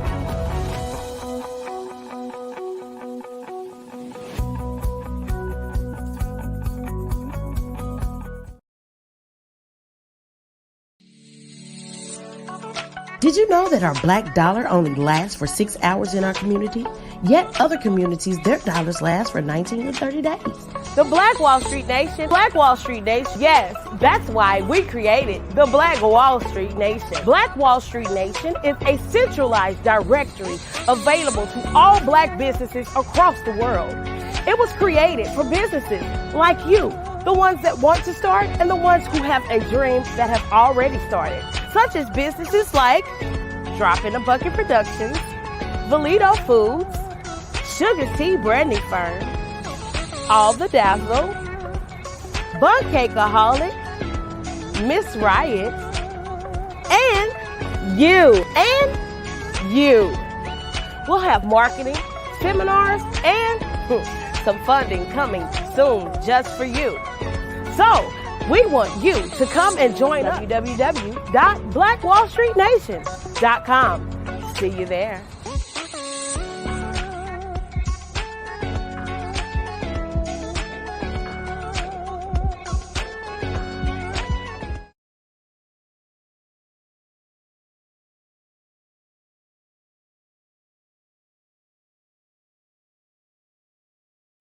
Ladies and gentlemen, and fellow professionals, please allow me to introduce myself. I am David Jones, the co-founder and CEO of the Hello LLC, where I am passionately dedicated to guiding individuals and businesses toward their own return on time investment. Time is my only competition. With over 20 years of experience as a corporate C-level executive, I bring a wealth of knowledge and expertise to the Hello LLC. My career journey has been marked by a relentless pursuit of excellence in marketing, strategy, and business management leadership. I have had the privilege of working with renowned Fortune 500 companies such as Xerox, American Airlines, Hilton, and Geico. However, what truly drives me is the transformational work we do at the Hello LLC. We are pioneering a new approach to business in the metaverse, where we empower businesses and individuals to build strong foundations, automate their processes and systems, while thriving in the ever-evolving digital landscape. More than just a 3D digital marketing agency, the Hello LLC is truly a community built on love, kindness, and integrity. We want more for you than from you. As I often say, collaboration is the new competition. In an era where time is the most precious commodity, I am here to guide you toward your own return on time investment, because if time was sold in stores, it would be sold out. With a deep commitment to excellence and a strong belief in the power of community, I don't just lead a company, I lead a movement into the future of business. Ladies and gentlemen, it is both an honor and a pleasure to be your guide on this remarkable journey. I am David Jones, and together, we will embrace a future marked by success, collaboration, and the transformative work we do at the Hello LLC. Hello stands for helping everyone live life optimally. So, let's make that pivot together and start living life optimally today.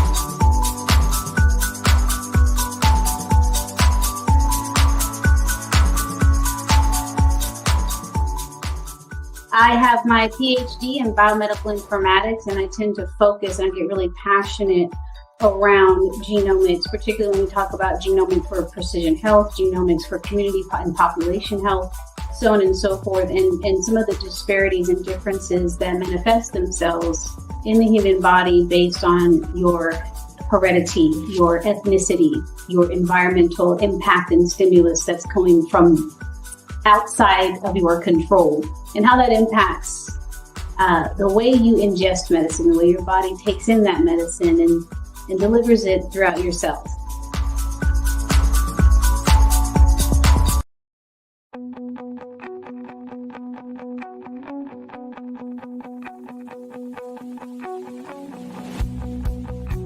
I am Black Business. From the moment I wake until the time I sleep. Yes, I am Black Business. I am Black Business. Tell me, are you Black Business? I am Black Business. Do you support Black businesses? Listen, I support Black business because I am Black Business. Black Business Expo, one of the largest business showcases in the history of Black business in the world. The world!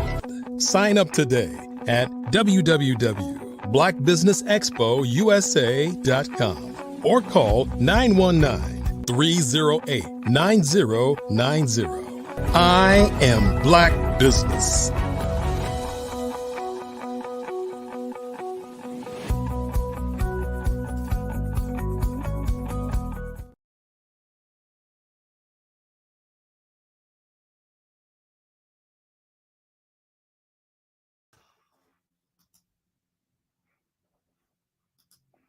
Good afternoon, business owners, entrepreneurs, thought leaders, and corporations. Welcome to the Black Business Network. My name is Angela Baptiste, a coach, trainer, and speaker with Inspire. I will be your moderator for this afternoon on the Black Business Network. The Black Business Network is a 24-hour business network showcasing Black businesses, business owners, entrepreneurs, and thought leaders worldwide. We have speakers from North Carolina, London, Singapore, Africa, Japan, and cities all over the United States.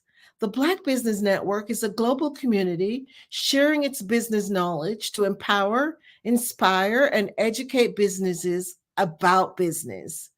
We are going to be talking and learning from Garth McGaw today. And I look forward to learning more about his business. And I'm sure he's going to be sharing some valuable expertise with us. So we welcome Garth McGaw and look forward to learning and growing with him. Hello, hello, hello. How are you doing? Hi, Grant. How are you?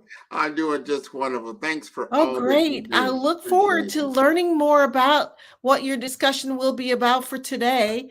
Okay. And remember, genius is common, and I'll see you on the other side. Awesome, awesome, awesome. I am Grant McGaw. I'm the CEO and owner of five-star BDM Media on the Black Business Network, and also host of the Follow Brand podcast and TV series that we've done a wonderful, wonderful job here in 2023.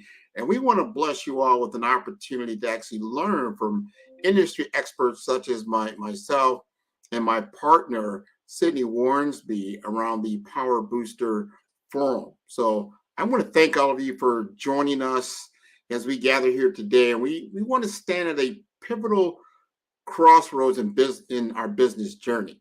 I want to talk about the Power Booster Forum, which is more than just an event.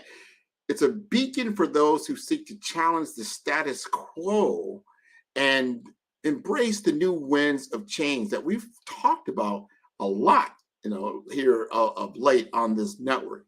So in our rapidly evolving business landscape, our common enemy is complacency. And stagnation is not just a pause, it's a regress. So in an age where data is king, let me share some startling facts in this pivotal moment as we navigate the complexities of the modern business world. But let us pause and reflect on a sobering reality. And that is the cost of standing still in business, which is not merely a missed opportunity, it's a step towards decline and potentially oblivion. Consider this. Recent data reveals that approximately 50% of businesses fail within the first 5 years. And for those who survive, only 1/3 make it past the 10-year mark. Why? A significant factor is the inability to adapt to change, to evolve with market demands and technological advancements. But let's dwell deeper. The global market is evolving at an unprecedented pace. The advent of artificial intelligence, big data, and the Internet of Things is not just changing the landscape, it's reshaping it entirely. A study by McKinsey & Company highlights that businesses that embrace digital transformation improve their efficiency by more than 40% and their customer engagement by 35%. Now let's bring this closer to home. In the retail sector, for example, e-commerce sales are expected to reach $6.5 trillion by 2023. This is not just a trend, it's a paradigm shift. Traditional brick and mortar stores that resist this shift find themselves struggling against an ever-rising tide. In the service industry, customer expectations have skyrocketed. With the world at their fingertips, customers seek instant gratification and personalized experiences. Businesses that fail to leverage data analytics and customer relationship management tools find themselves outpaced by competitors who do. But it's not just about technology, it's about mindset. The Harvard Business Review states that one of the primary reasons businesses fail to innovate is cultural resistance to change.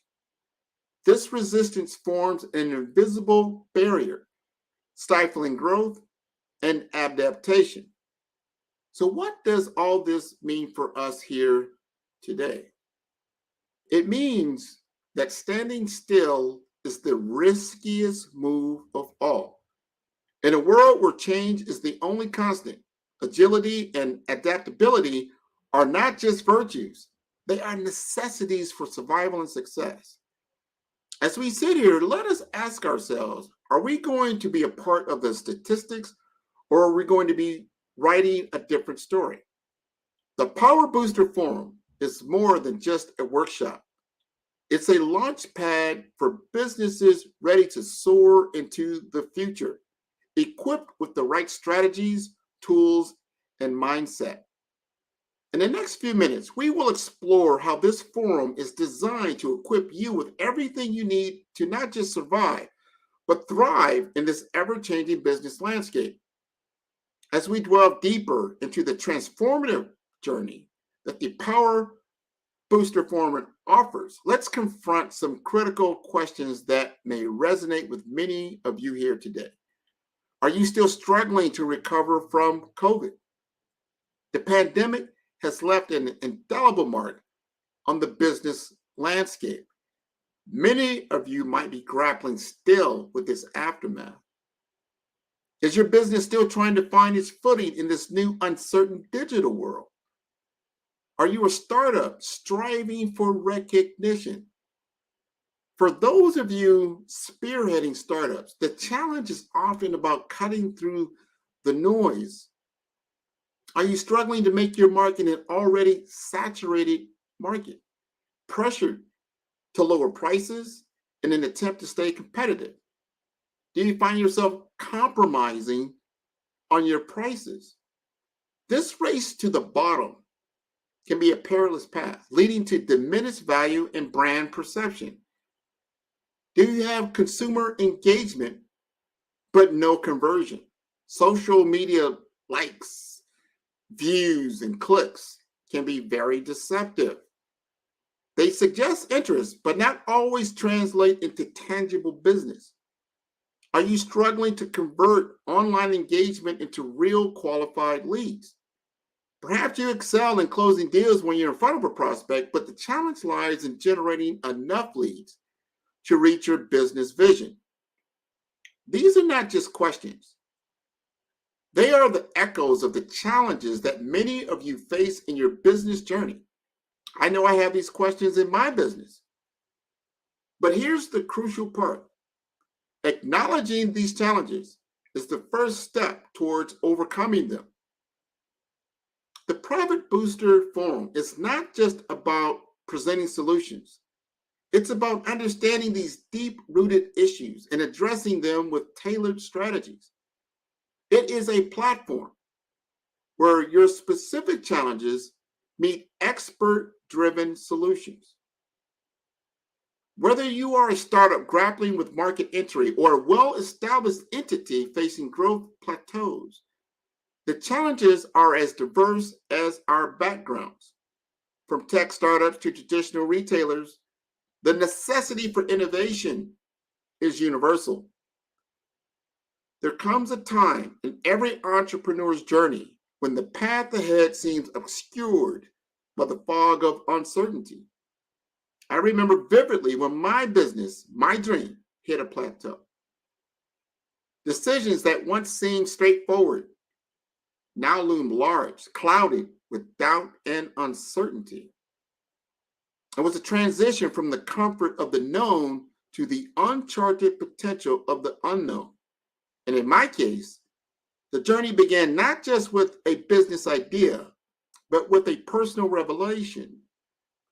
As I stand here today, I'm reminded of a crucial phase in my journey, a time when my own business was at a crossroads. The decisions before me were not just daunting, they were pivotal.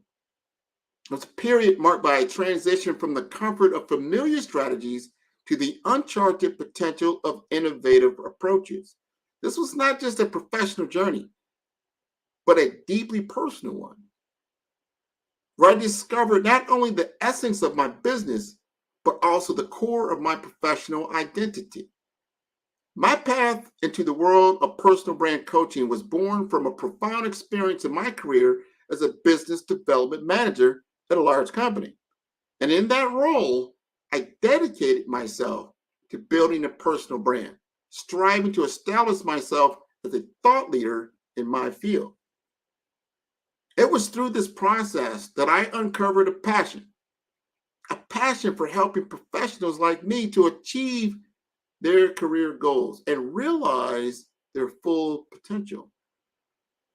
In today's competitive job market, a strong personal brand is not a luxury. It is a necessity. It is the difference between being just another name in the crowd and a recognized, respected voice in your industry. This realization led me to launch my personal brand coaching business, where I committed myself to guiding professionals in creating and nurturing their unique brand identities.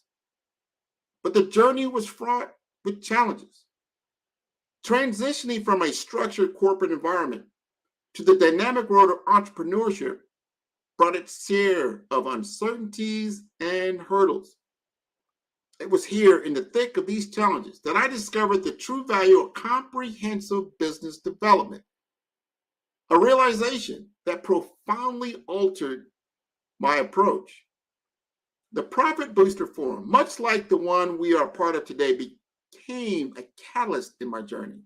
It was an arena where ideas flowed, strategies were shared, and connections were made. These experiences not only enriched my understanding of business development, but also reinforced the integral role of personal branding in professional growth. As a business development expert, my mission goes beyond offering strategies and advice. It is about empowering each one of you to harness your unique strengths to build a brand that resonates with your professional ethos and to navigate the complexities of the business world with confidence and clarity. As we delve into the sessions of this forum, my goal is to share with you the insights and strategies that have not only propelled my journey, but have also been instrumental in transforming the trajectories of countless professionals who have sought to redefine their careers. Remember, the journey of building a successful business and a powerful personal brand is an ongoing process of learning, adapting, and evolving. It is about finding that sweet spot where your personal values align with your professional aspirations. And that, ladies and gentlemen, is the essence of what we aim to achieve through the Profit Booster Forum. Let us shift our focus to a fundamental aspect of our participation in the Profit Booster Forum, the financial benefits and the return on your investment of time and money. Imagine for a moment a space where each session, each discussion, and each strategy shared as a seed planted into the fertile soil of your business potential. The Profit Booster Forum is precisely that fertile ground, designed to cultivate and nurture those seeds into tangible, flourishing results. Over an intensive 4-week course, this forum is not merely a congregation of theories and hypotheticals. It is a crucible of practical, actionable strategies. These strategies are the culmination of years of expertise, research, and real-world application. They are designed to deliver measurable returns, not in years or months, but almost immediately. So let's talk numbers, for they tell a compelling story. Picture the impact of streamlining your operations, where efficiency gains translate directly into cost savings. Envision the power of a well-crafted marketing strategy that not only reaches more potential customers, but resonates with them, leading to increased sales and customer loyalty. Imagine harnessing the power of data analytics to make informed decisions, reducing risk, and seizing opportunities that were previously hidden. But the value of this forum extends beyond these immediate financial gains. It lies equally in the knowledge you will acquire and the network you will build. The knowledge shared here will arm you with the insights to stay ahead of industry trends, to foresee and navigate through market changes, and to innovate continually. And then there's the network, a community of like-minded professionals, industry leaders, and potential collaborators. This network is your gold mine of opportunity. From potential partnerships that can open new market avenues to mentorships that can offer guidance through your business journey. Investing in the Profit Booster Forum is, in essence, investing in the very foundation of your business's future. The returns of this investment are manifold and enduring. We're talking about creating a sustainable competitive advantage, fostering a culture of continuous improvement, and establishing a brand that stands out in a crowded marketplace. As you participate in this forum, you will witness the transformation of your investment into tangible results. You will see the growth in your operational efficiencies, the increase in your customer engagement, and most importantly, the positive impact on your bottom line. Remember, the true measure of this investment is not just in the immediate financial returns, it's also in the long-term value it adds to your business in the form of knowledge, networks, and a renewed strategic vision. Today, I want to extend that invitation to you, an invitation to embark on a transformative journey with the Profit Booster Forum, a unique collaboration between 5-Star BDM and Solutions with Results. This 4-week intensive branding forum, led by myself and the distinguished Sydney Warnsby, is designed to propel your business out of stagnancy and to the realm of growth and innovation. In week 1, your journey begins with an in-depth exploration of branding strategy. In this phase, we dive into the intricacies of market research.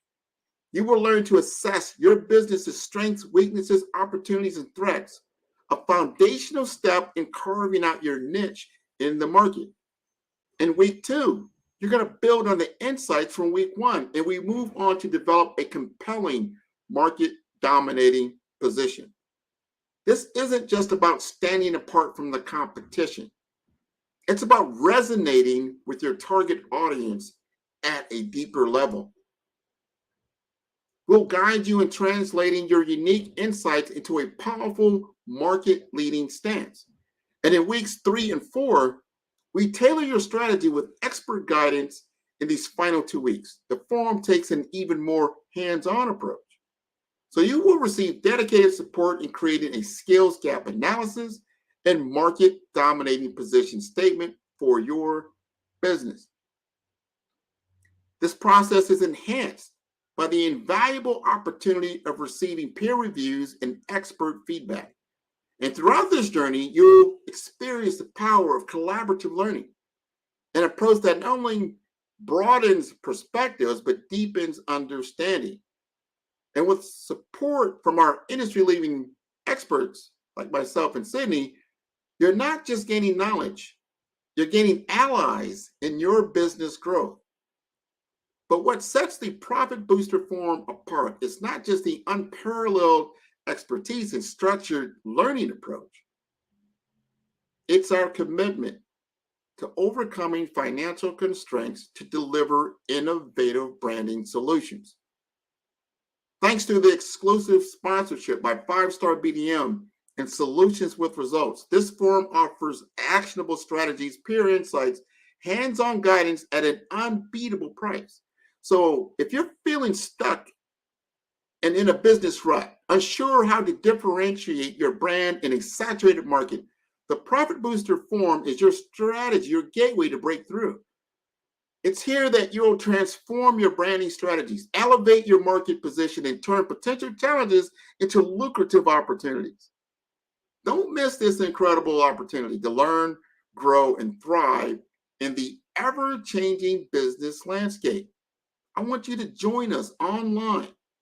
It starts January 27, 2024, and unlock the secrets to maximizing your profits. This is your chance to reshape your brand's future and to steer your business towards unprecedented success next year. As we stand at the precipice of an exciting journey, I want to have you embracing this as a risk to a pathway to a more successful opportunity in the ever-evolving business landscape. The most significant risk we face is the temptation to remain in our comfort zones. The greatest achievements in business, as in life, often come from stepping into the unknown and embracing risk. The Profit Booster Forum is your opportunity to take that bold step. Remember, inaction is the only strategy guaranteed to fail in a world that changes with each passing second. Our time together in the forum is not just an exercise in learning. It is a blueprint for your business's growth. Our focused learning objectives are designed to equip you with the tools and knowledge needed to navigate the complexities of today's business world. From in-depth market research to innovative branding strategies, each session is tailored to provide you with actionable insights that you can apply directly to your business. And one of the most valuable takeaways from the forum will be your personalized skills gap analysis. This analysis is more than just an assessment. It is a mirror reflecting your current capabilities against your business aspirations. It will highlight areas where your skills can be honed and improved, ensuring that you are equipped to tackle the challenges that lie ahead and seize the opportunities that come your way. And perhaps the most crucial aspect of our journey together will be the development of your market dominating position. This is where your learning transforms into action. In the collaborative environment of our classroom setting, you will craft a strategy that sets your business apart in the marketplace. This is not a theoretical exercise. It's a practical, hands-on approach to defining and refining how your business will lead and outshine in its sector. The classroom setting of the Profit Booster Forum provides a unique advantage: the power of collaboration. You will be learning not just from the experts, but from your peers, individuals who, like you, are motivated and driven to succeed.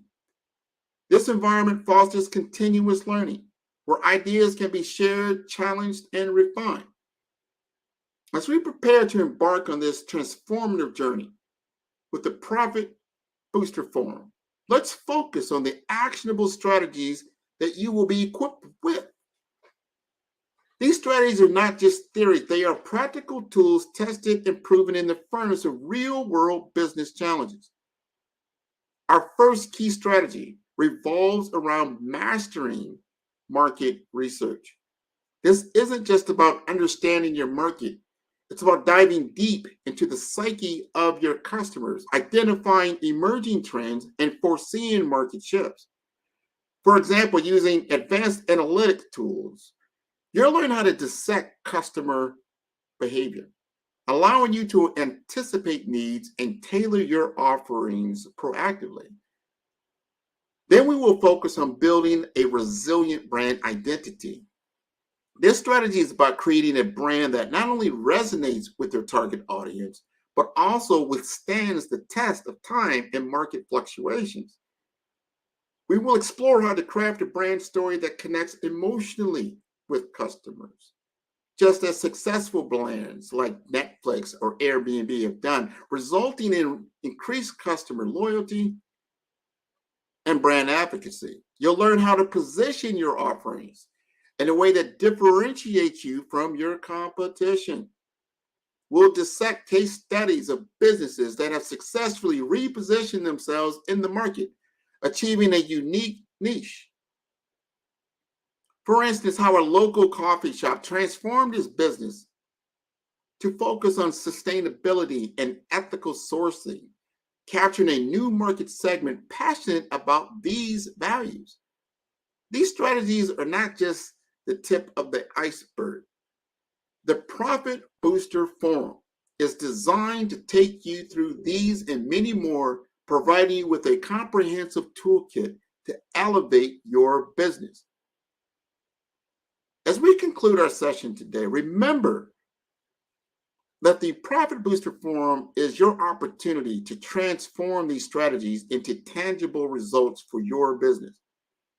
The journey from understanding to application is what will set you apart in this competitive landscape. I invite you to join us, to immerse yourself in this rich learning experience, to emerge with a business that is not just surviving, but thriving. Embrace this opportunity to turn challenges into opportunities, ideas into actions, and aspirations into realities. So as we conclude, I encourage you not just to participate, but to engage fully with the Profit Booster Forum. Take this opportunity to analyze, strategize, and revolutionize your approach to business. These tools, these strategies, and insights you will gain are designed to propel your business forward in ways you might not have imagined. In the rapidly shifting sands of the business world, let the Profit Booster Forum be the catalyst that transforms your challenges into opportunities, your ideas and actions, and your aspirations into realities. Fear of failure is a shadow that creeps behind every entrepreneur. But in the Power Booster Forum, you will learn to dance with that shadow, turn it into fuel for innovation, and watch it vanish in the light of your success. Thank you for joining us today, and I look forward to seeing each of you thrive and excel as you embark on this transformative journey with the Profit Booster Forum. Hello. Thank you so much, Grant. That was powerful. I love that quote. Inaction is the only thing that guarantees failure. Wow. I'm going to steal that. And that is so true because, I talk about that all the time. If you could dream as much you want, you could have this great vision, but if you never take that first step and take that action, you're not going to achieve any of those goals. And as entrepreneurs and business people, that was just solid. So thank you so much for sharing that. Any final thoughts? And would you like to leave your contact information where you can be reached? Absolutely. First, where can you find the Profit Booster Forum? You can go to my website at 5-star. That's the number 5-star. Be like Brandy for developmentinformasters.com.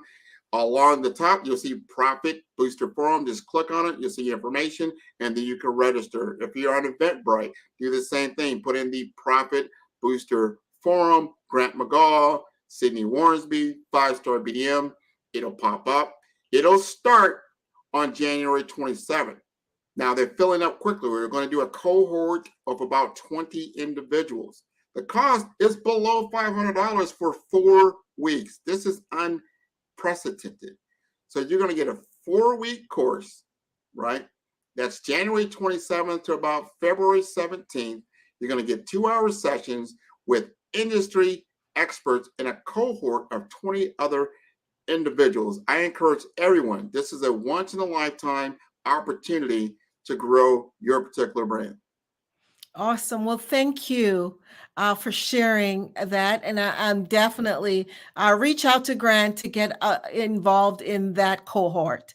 So have a great one. Genius is common, and I'll see you on the other side.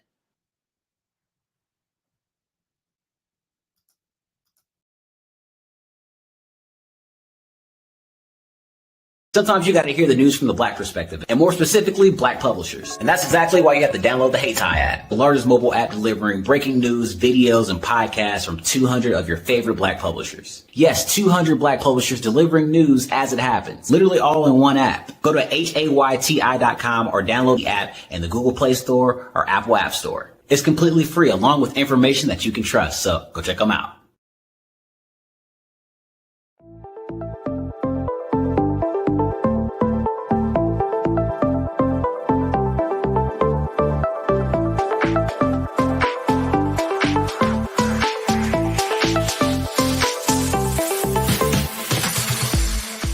You need to be messaging and communicating to a lot more folks and getting them committed to you as a brand and feeling that you are trustworthy as a subject matter expert, and for their needs and their pain points. That says, look, here are my pain points. Here's the problem that I have that I don't want, or the benefit that I want that I don't have.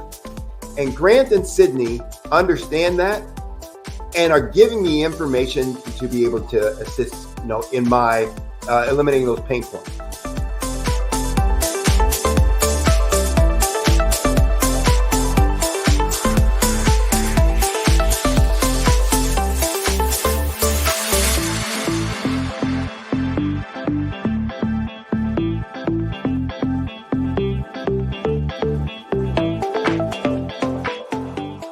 You're going to get a lot out of this workshop. We're going to show you ways that you can begin to look at this particular problem, that you can apply different formulas, techniques, and skills. They're going to get you to that next level. And then you'll understand the value that we're bringing.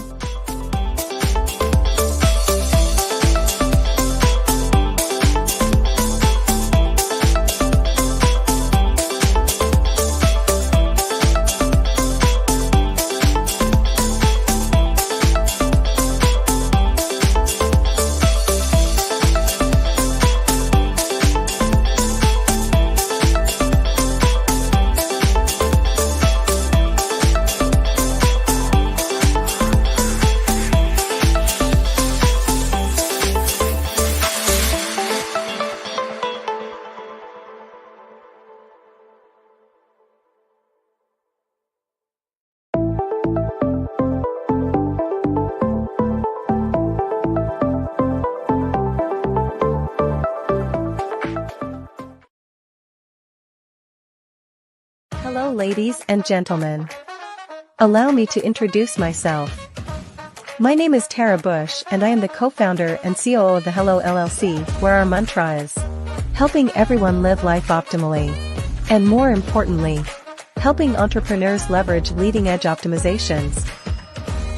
We help businesses build, brand, automate, and pivot into the future. With over 22 years of corporate C-level experience, I carry a wealth of knowledge and expertise in my professional portfolio.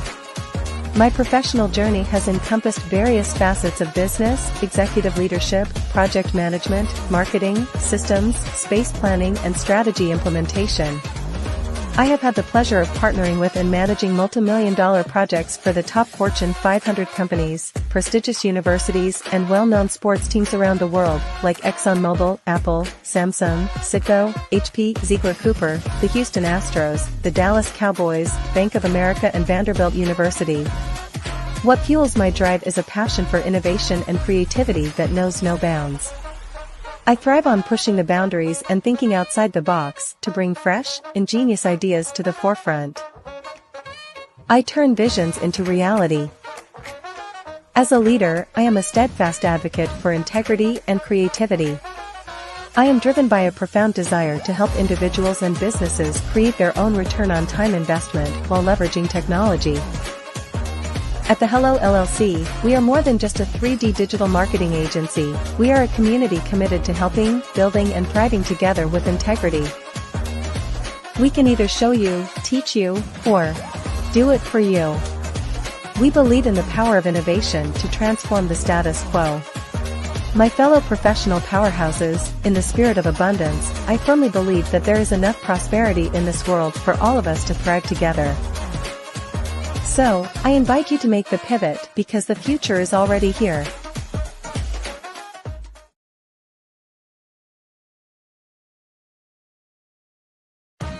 Are you an innovative entrepreneur or business owner ready to embrace the future of business transformation?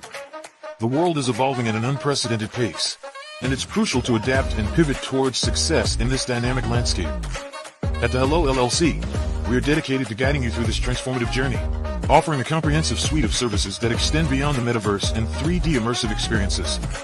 Our mission is to empower businesses and brands by assisting them in building, branding, systemizing. The Black Business Expo is changing my life. This year, they are giving away laptops and even $5,000 in cash to students just like me. I'm Alexis, and I want to go to college to fulfill my dream of becoming an entrepreneur. Help the Black Business Expo going to www.blackbusinessexpousa.com and also becoming a vendor, a sponsor, or donating.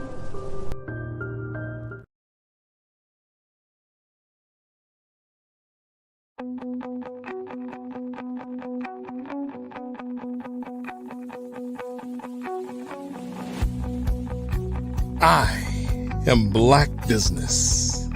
From the moment I wake until the time I sleep. Yes, I am Black Business. I am Black Business. Tell me, are you